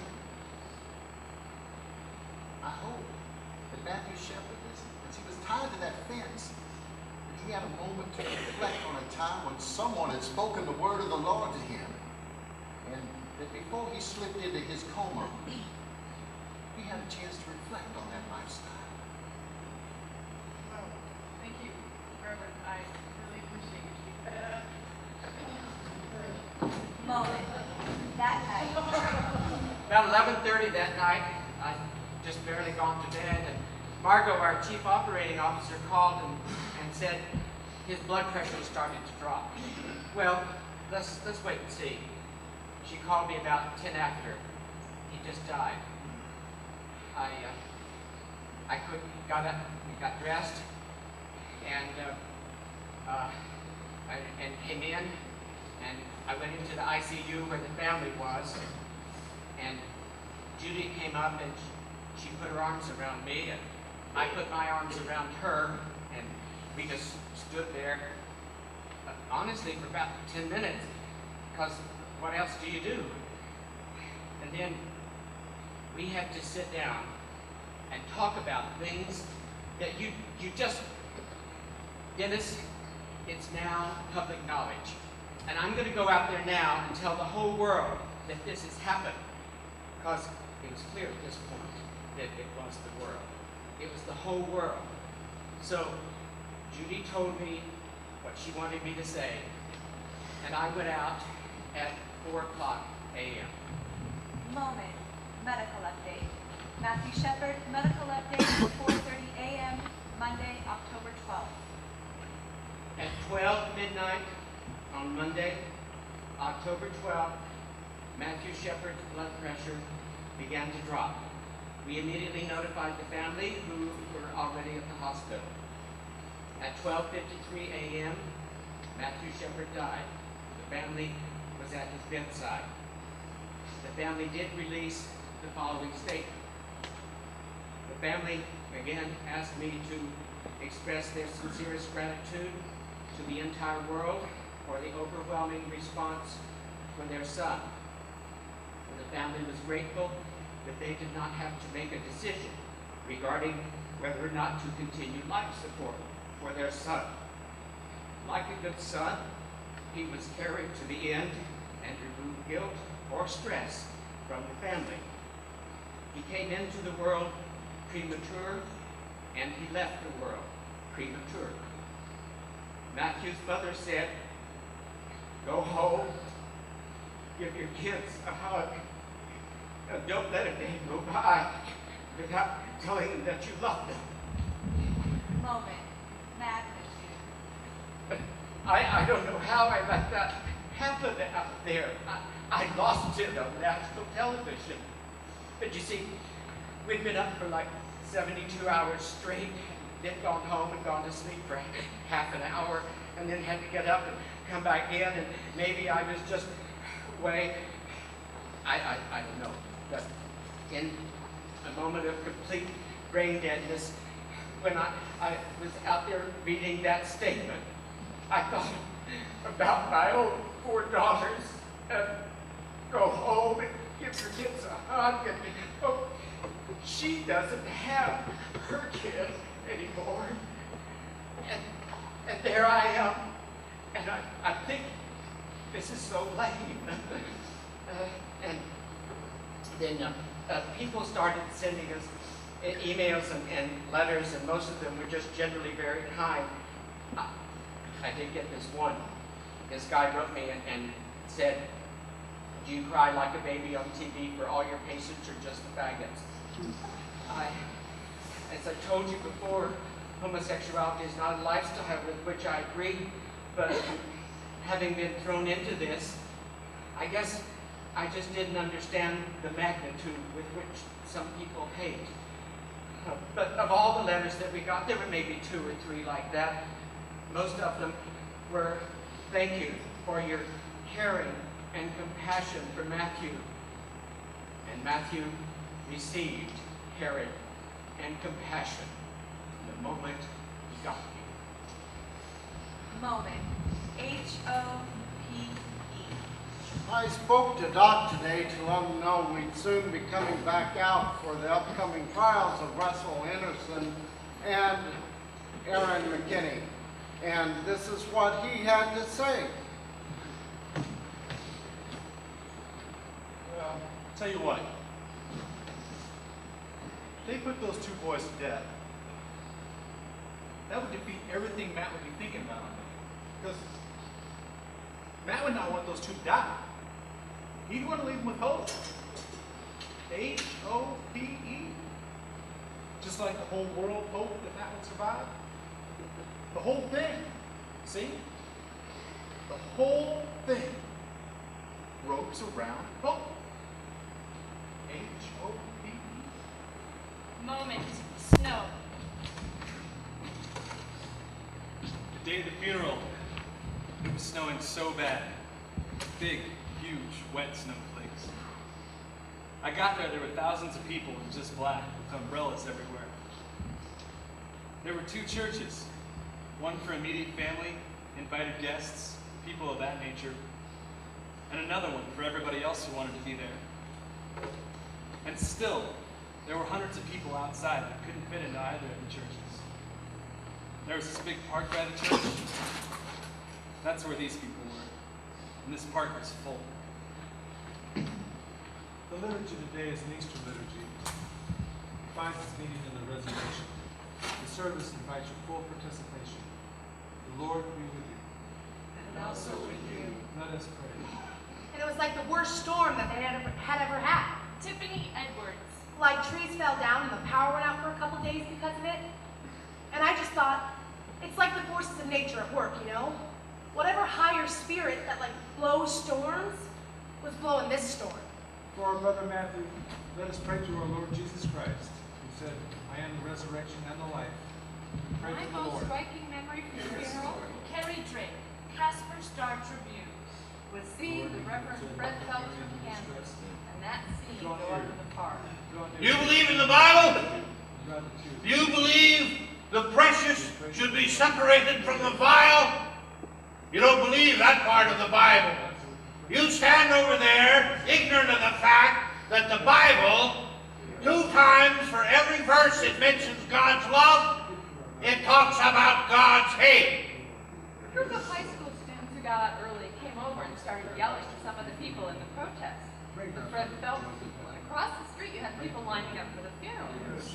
Well, I remember this guy. I remember this skinhead who came over. And he was dressed in leather and he had spikes everywhere. And I thought he looked like trouble. He came across the street and walked into the crowd, and I thought this is going to be a really ugly confrontation. But instead, he came over and started reading them an Amazing Grace. Amazing grace. We wouldn't be here if this were just another murder the state had to deal with. The state deals with hundreds of murders every single day. But this murder is different because the fags are bringing us out here trying to make Matthew Shepard into a poster boy for the gay lifestyle. And we're going to answer it. It's just that simple. 6 months later, the company returned to Laramie for the trial of Russell Henderson, the first of the two perpetrators. It was to be a capital murder trial.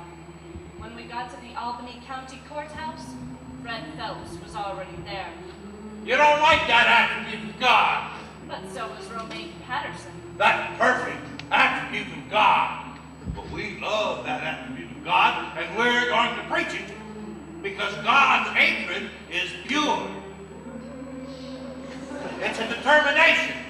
It's a determination that is going to send some people to hell. That's God's hatred. We're standing here with God's message. We're standing here with God's message. Is homosexuality, is being a fag okay? What do you mean? You don't have the right to judge. If God doesn't hate fags, why does he put them in hell? You see the barrenness and sterility of your silly arguments when set over against some solid gospel truth. Barren and sterile like your lifestyle, your silly arguments. After seeing Fred Phelps protesting at Matthew's funeral and finding out that he was coming to Laramie for the trial of Russell Henderson, I decided that somebody needed to stand toe-to-toe with this guy and show the differences. And I think at times like this, when we're talking about hatred as much as the nation is right now, that someone needs to show that there's a better way of dealing with this kind of hatred. So our idea is to dress up like angels. We have designed an angel outfit where our wings are huge. They're like big-ass wings. There'll be 10 to 20 of us that are angels. And what we're gonna do is we're gonna encircle Phelps. And because our wings are so big, we are gonna completely block him. So this big-ass man of angels, we don't say a fucking word. We just turn our backs to him and stand there. And we are a group of people bringing forth a message of peace and love and compassion. We are calling it angel action. Yeah, this 21-year-old little lesbian is ready to walk the line with you.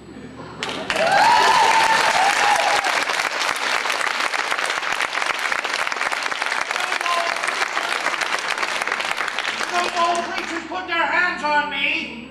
It's called an ordination. Then they deliver a charge.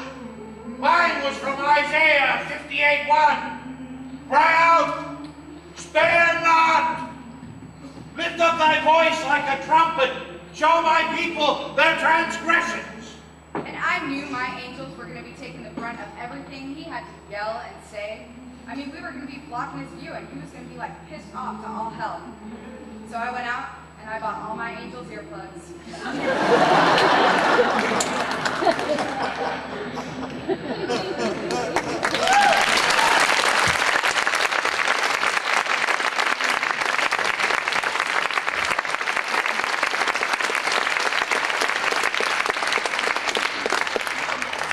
Jury selection.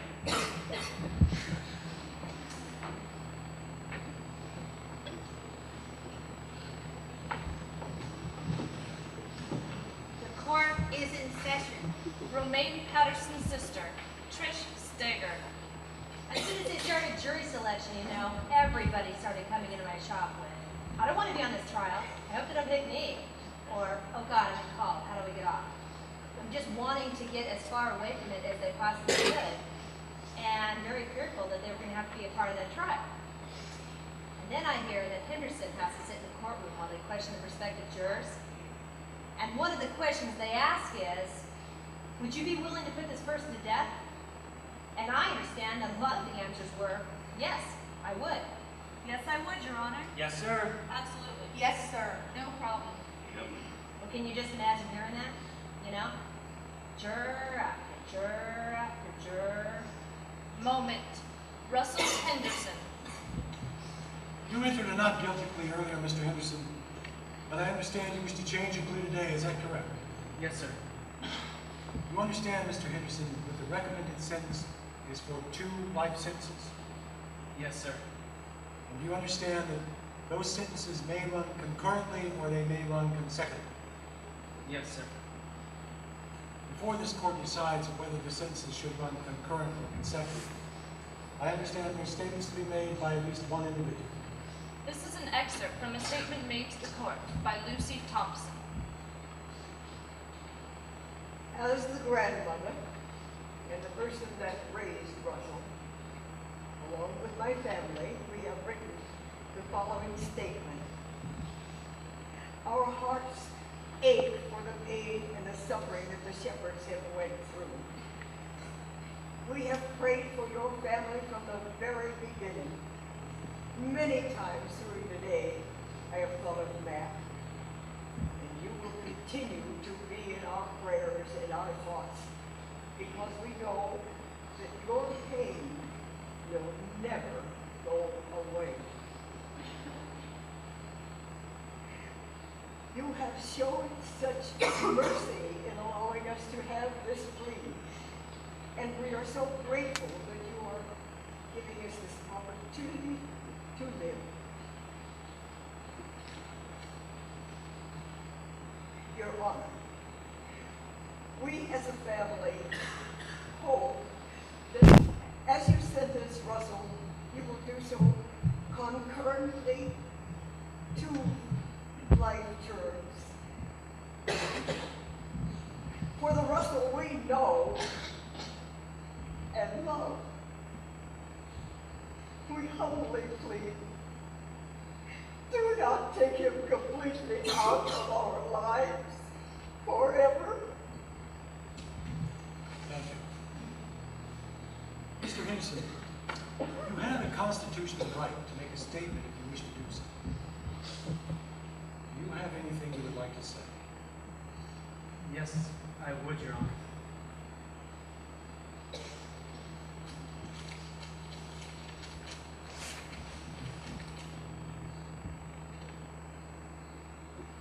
Mr. and Mrs. Shepherd, there's not a moment that goes by that I don't see what happened that night. I know what I did was very wrong, and I regret greatly what I did. You have my greatest sympathy for what has happened. I hope that one day you will find it in your hearts to forgive me. Your Honor, I know what I did was wrong. Very sorry for what I did. And I'm ready to pay my debt for what I did. Mr. Henderson, you drove the vehicle that took Matthew Shepherd to his death. You bound him to that fence in order that he might be more savagely beaten, and in order that he might not escape to tell his tale. You left him out there for 18 hours, knowing full well he was there, perhaps having an opportunity to save his life, and you did nothing. Mr. Henderson, this court does not believe that you have any true remorse for your part in this matter. But I wonder if you fully realize the gravity of what you've done. The court finds it appropriate, therefore, to order sentencing as follows. As to count 3, that being felony murder with robbery, you would serve a period of imprisonment for the term of your natural life. As to count 1, kidnapping, you would serve a period of imprisonment for the term of your natural life. Sentencing for count 1 to run consecutive to sentencing for count 3. After the hearing, we spoke with Russell Henderson's Mormon home teacher. I have known Russell's family for 38 years. Well, Russell is only 21, so I've known him his entire life. I was the one who ordained him a priest in the Mormon church. So when this happened, well, you can imagine disbelief until after the sentencing, the church decided to call a disciplinary council, and the result of that meeting was to excommunicate Russell from the church. And that means that they just wipe your name off the church records. You just disappear. Russell's reaction to that was not positive.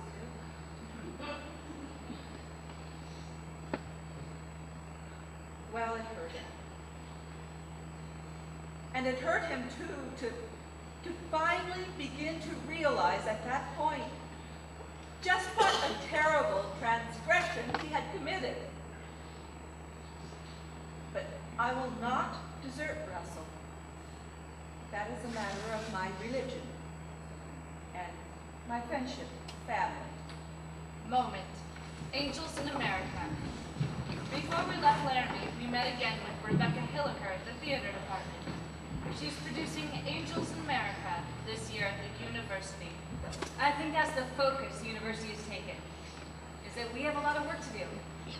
That we have an obligation to find ways to reach our students. And that's the question. How do we reach a whole state where there's some really deep-seated hostility towards gays? How do you reach them? This is the beginning. And guess who's auditioning for the lead? Oh, my parents. Jedediah Schultz. So my parents were like, so, what plays are you doing this year at school? And I go, Angels in America, and I gave them the whole list of plays. And they go, Angels in America? Isn't that play you did in high school? That scene you did in high school? And I was like, yeah. And she goes, huh, so are you gonna audition for the lead? And I go, yeah. And then we got into this huge argument. And the best thing that I knew I had them on was, it was just after they had seen me in a performance of Macbeth, and like, on stage, like, I killed like this little kid and Lady Macduff and these two other guys. And she goes, well, you know, homosexuality is a sin. And she kept saying that. And I go, Mom, I just played a murderer tonight. And you didn't seem to have a problem with that.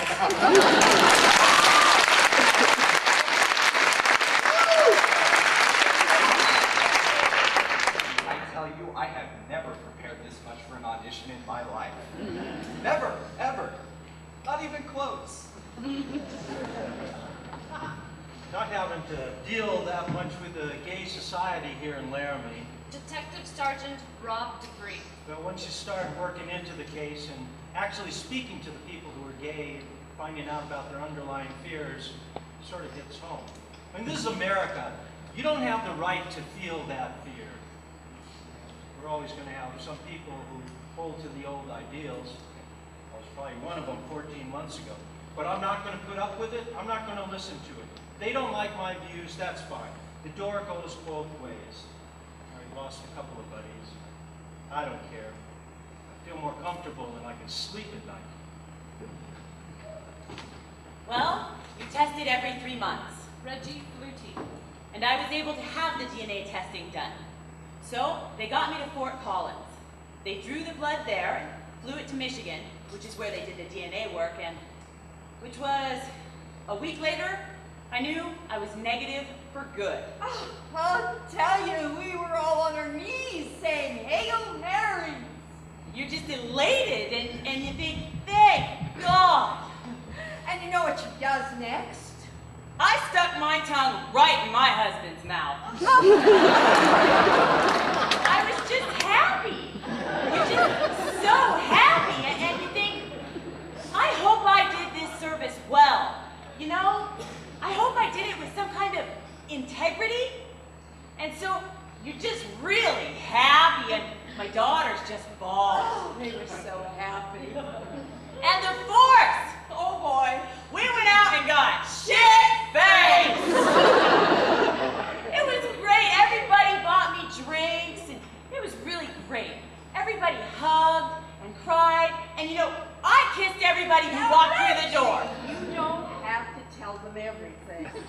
I didn't care if they were male or female. They each got a kiss on the lips. Now, part of what I just said, didn't you understand? Jeez, Ma, get over it!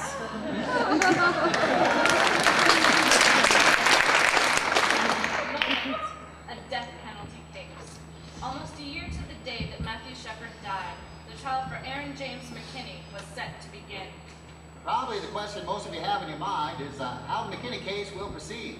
Cal Baruka, prosecuting attorney. It is the decision of the county attorney's office, but that will be a death penalty case. Part of me wants him to get it, but I'm not very proud of that. I've been on and off and on. I just can't make up my mind. I'm too personally involved. Oh, I believe in the death penalty 100%. Because I want to make sure that guy's ass dies. Well, this is one time when I truly believe with all my heart, an eye for an eye, a tooth for a tooth. I don't know about the death penalty, but I never want to see him walk out of Rawlings Penitentiary. I'll pay my nickel, or whatever, my little percentage of tax, nickel a day, to make sure his ass stays there and never sees society again. Definitely never comes into my bar again. I don't believe in the death penalty. It's too much for me. You know, I don't believe that one person should be killed as redemption for their having killed another. You know, two wrongs don't make a right. How can I protest if the shepherds want me dead? I just can't interfere in that. But on a personal level, I knew Aaron in grade school. We didn't call him Aaron. He was called AJ. How can we put AJ McKinney? How can we put AJ McKinney to death? I think that right now, our most important teachers must be Russell Henderson and Aaron McKinney. They have to be our teachers. How did you learn? What did we as a society do to teach you that? See, I don't know if many people will let them be their teacher. I think it would be wonderful if the judge said, in addition to your sentence, you must tell your story. You must tell your story.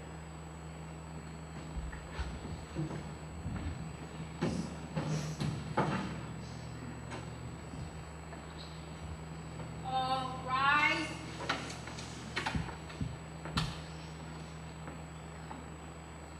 State of Wyoming versus Aaron James McKinney, docket number 6381. The Honorable Barton S. Boyd presiding. The court is in session. Moment. Aaron McKinney. During the trial of Aaron McKinney, the prosecution played a tape recording of his confession. My name is Rob McCready, Sergeant for the Sheriff's Office. You have the right to remain silent. Anything you say can may be used against you in a court of law. The following is an excerpt of that confession. All right, you guys, you and Russ go down to the fireside. You're at the fireside by yourselves, right? Yeah. Where do you go when you leave the fireside? Some kid wanted to ride home. What's he look like? Like a queer. Yeah, such a queer, dude. Looks like a queer? Yeah, like a fag, you know. All right, how'd you meet him? Alright, well, you know, he wanted to ride home, and I figured the dude's drunk, so let's just take him. When did you and Russ first talk about jacking him up? We kind of talked about it at the bar. All right, what'd you do then? Alright, so we get him out past the Walmart. We get over there, right? And, you know, he starts putting his hand on my leg and, like, reaching up like he's gonna grab my genitals, and I'm just like, look, I'm not a fucking faggot. If you try that shit again, you're gonna get it. I don't know what the hell he was trying to do, but I beat him pretty bad. I might have killed him. What'd you beat him with? Blacked out. My fist, pistol, butt of a gun. You know, I was wondering what happened to me. I mean, I'd had a few beers, and, like, I could tell what was going on, but it was like somebody else was doing it. What was the first thing that he did or say in the truck that made you get him? Alright, well, he put his hand on my leg and reached up like he was gonna grab my balls. Moment. Gay panic. When that defense team argued that McKinney did what he did because Matthew made a pass at him, I just wanted to vomit. Because that's like saying that it's okay. It's like the Twinkie defense when that guy killed Harvey Milk and the Moscone. It's the same thing. As much as a part of me didn't want the defense of them saying that it was a gay bashing or that it was gay panic, part of me was really grateful. Because I was really scared that in the defense they were going to try and say that it was a robbery or that it was about drugs. So when they used gay panic as their defense, I felt this is good. If nothing else, the truth is going to be told. The truth is coming out. Moment. Aaron McKinney. He tried to defend himself against you or hit you back? Tried his little swings or whatever, but they weren't very effective. How many times did you hit him inside the truck before stopping where you left him? 2 or 3 times, probably 3 times with my fist and about 6 times with the pistol. Did he ask you to stop? Well, yeah, I mean, he was getting the shit kicked out of him. What did he say? After he asked me to stop, basically all he was doing was screaming. So then, Russ drags him over to the fence, I'm assuming, and ties him up? Something like that. All I really remember that was Russ was laughing a lot at first, and then he seemed to get really scared. Was Matt conscious when Russ tied him up? Yeah, and I told him to turn around and don't look at my license plate, because I'm afraid he's going to tell the cops. And so, when I asked him what my license said, he read it. I hit him a few more times. Just to be sure? So obviously you don't like gay people. No, I don't. Would you say you hate them? I don't really hate them. When they start coming on to me, I get really aggravated. Did he threaten you? Gay dude? Yeah. Not really. Answer me one thing. Why did you guys take his shoes? I don't know, man. Now I'm never going to get to see my kid again. I don't know. You'll probably go to court sometime today. Today? You mean I'm going to go in there and plead guilty or not guilty today? No, you're just going to be arraigned. He's going to die for sure then? There's no doubt Mr. Shepard is going to die. All right. What are they going to give me? 25 to life or the death penalty? Just get it all over with. It's not our job. That's the judge's job and the jury. Moment. The verdict.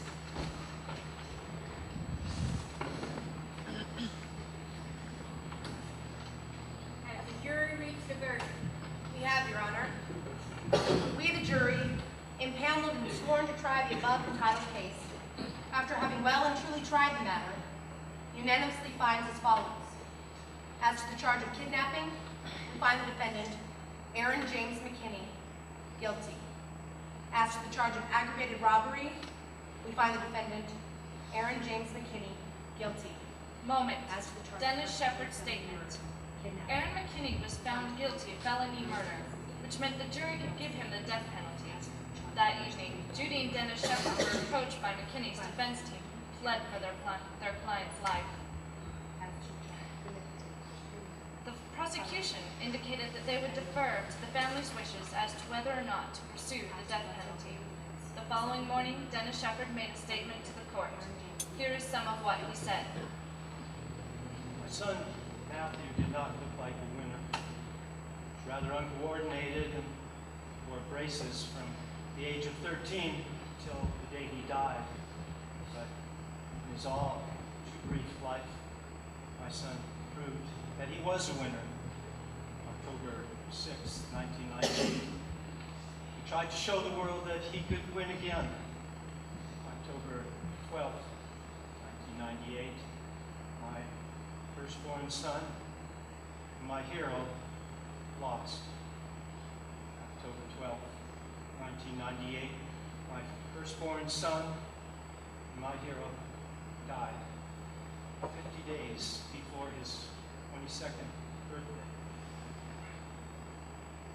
I keep wondering the same thing I did when I first saw him in the hospital. What would he have become? How could he have changed his piece of the world for the better?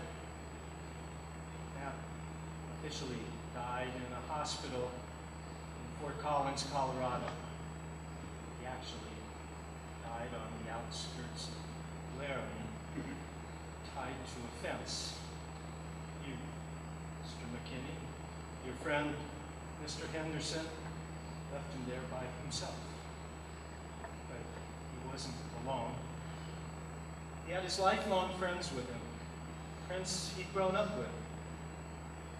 Probably wondering who these friends were. First, he He had the beautiful night sky, the same moon and stars he used to look at through a telescope. Then he had the daylight and the sun to shine on him. Through it all, he was breathing in the scent of the pine trees, the snowy range. Heard the wind, the ever-present Wyoming wind for the last time. He had one more friend with him. He had God. I feel better knowing that he was not alone. Matt's beating and hospitalization and funeral focused worldwide attention on hate. Good is coming out of evil. People have said, enough is enough.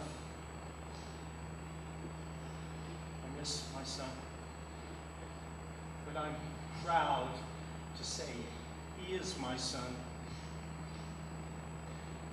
Judy has been quoted as being against the death penalty. It's also stated that Matt is against the death penalty. Both of those statements are wrong. Matt believed that there were some crimes and incidents that justified the death penalty. I, too, believe in the death penalty. I would like nothing better than to see you die in this country. However, now is the time to begin the healing process. To show mercy to one who refused to show mercy. Mr. McKinney, I grant you life, as hard as it is for me to do so, because of Matt. Every time you celebrate Christmas, birthday, 4th of July, remember that Matt isn't. Every time you wake up in your prison cell, remember that you had the opportunity and the ability to stop your actions that night. You robbed me of something very precious. I'll never forgive you for that.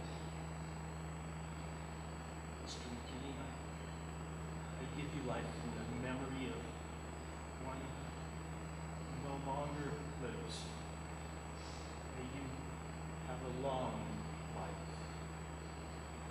May you thank Matthew every day for it. Moment after that, me and Debris hugged and cried. And you know, everybody had tears in their eyes. So you're really thankful. And Mr. Shepherd was crying, and that got me to bawling. And everybody just... It's all we've lived and breathed for a year, daily. In my case, daily. That's over. Maybe now we can go on and quit being stuck, you know? Kind of hit me today. The minute that I got out of the courtroom, the reason that God wanted me to find him is so he didn't have to die out there all alone, you know? Because if I wouldn't have been there, they wouldn't have found him for a week or two at least. So it makes me feel really good that he didn't have to die out there all by himself. I'm just glad it's over. I really am. Testifying in that trial is one of the hardest things I've ever done. And don't get me wrong, because I love the stage. Really, I do. I love it. But it's tricky, because what you have to do is, like, basically there are lawyers questioning you from over here, but your answers need to be funneling this way to where the jury is. So what you have to do is establish a funneling system. That's hard for me, because I'm a natural conversationalist. You know, it's just natural instinct. When someone asks you a question, you look at that person and make eye contact. And that's really tough, when you literally have to scoot over and change your position to funnel to the jury. But I was able to do that several times over the course of my testimony. A moment. Epilogue. On our last trip, we had the pleasure of seeing Jedediah Schultz play the role of Pryor in Angels of America. Afterwards, we spoke. I didn't for the longest time let myself become personally involved in the Matthew Shepard thing. It just didn't seem real. It just seemed way blown out of proportion. Matthew Shepard was just a name instead of an individual. I don't know, it's just weird. It's just so weird, man. And I just feel bad for all that stuff that I said. For that person that I used to be. That's why I want to hear all those interviews from last year when I said all that stuff. I just can't believe I ever said all that stuff about homosexuals, you know? I mean, how could I ever let that stuff make me think that I was different from you? This is Romaine Patterson. Well, a year ago, I wanted to be a rock star. That was my goal. And now, well, now that's obviously changed in the fact that, well, throughout the last year, I've really realized my role in taking my part. And so now, instead of going to school to be in music, I'm going to go to school for communications and political science. Because I have a career now in political activism. And actually, I just recently found out I was going to be honored in Washington, D.C. by the Anti-Defamation League. And whenever I think about the Angels or Matthew or any of the speaking I've done, Matthew gave me, Matthew's like guiding this little path with his light for me to walk down. And it's like, every time we get to a door, he just opens it. And he says, okay, next step. And if I get to be a rock star on the side, okay. This is Jonas Sloniker. Change is not an easy thing, and I don't think the people here were up to it. Well, they got what they wanted. Those two boys got what they deserve, and we look good now. Justice has been served. Okay, Corral.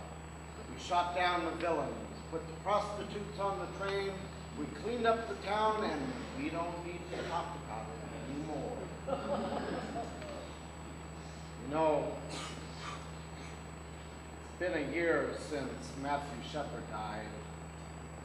And they haven't passed shit in Wyoming. At a state level or any town, nobody anywhere has passed any kind of laws. Anti-discrimination laws or hate crime legislation. Nobody has passed anything anywhere.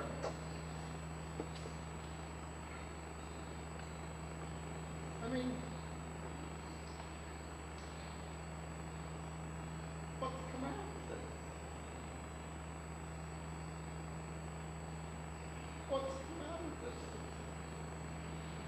It's concrete or less. We all said we would meet again, one last time at the fence. I've been up to that site in my limousine, okay? And I remember to myself, the night he and I drove around, he said, Laramie sparkles, doesn't it? And where he was at up there, you said exactly where he was at up there. Laramie sparkles from there with a low-lying cloud. It's the blue lights bouncing off the clouds from the airport, and he goes right over the old city. I mean, it blows you away.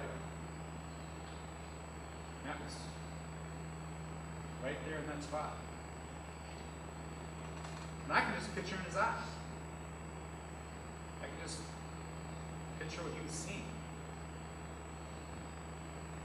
The last thing he saw on this earth was a sparkling light. Moment. Departure. We've spent the last 2 days packing up a year's worth of materials and saying our goodbyes. We've been here 6 times and conducted over 200 interviews. Jedediah cried when he said goodbye. Marge wished us luck.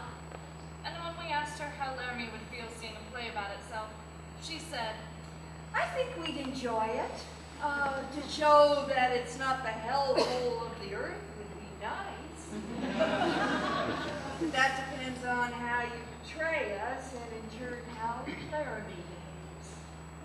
As we were getting off the phone, she said to me, Well, you take care, honey. I love ya. Doc asked me if I wanted to ghostwrite a book about the whole event. He also, well, Galloway offered me or anyone else a place to stay if and when we came back to Laramie. And he seemed interested as to whether there'd be open auditions for this play. We left about 7 that evening. On our way to Denver, I took a look in my rearview mirror, just to take in one last look at the town. I'll speak with you. I will trust that if you write a play of this, that you say it right. You need to do your best to say it correct. And in the distance, I could see the sparkling lights of Laramie, Wyoming.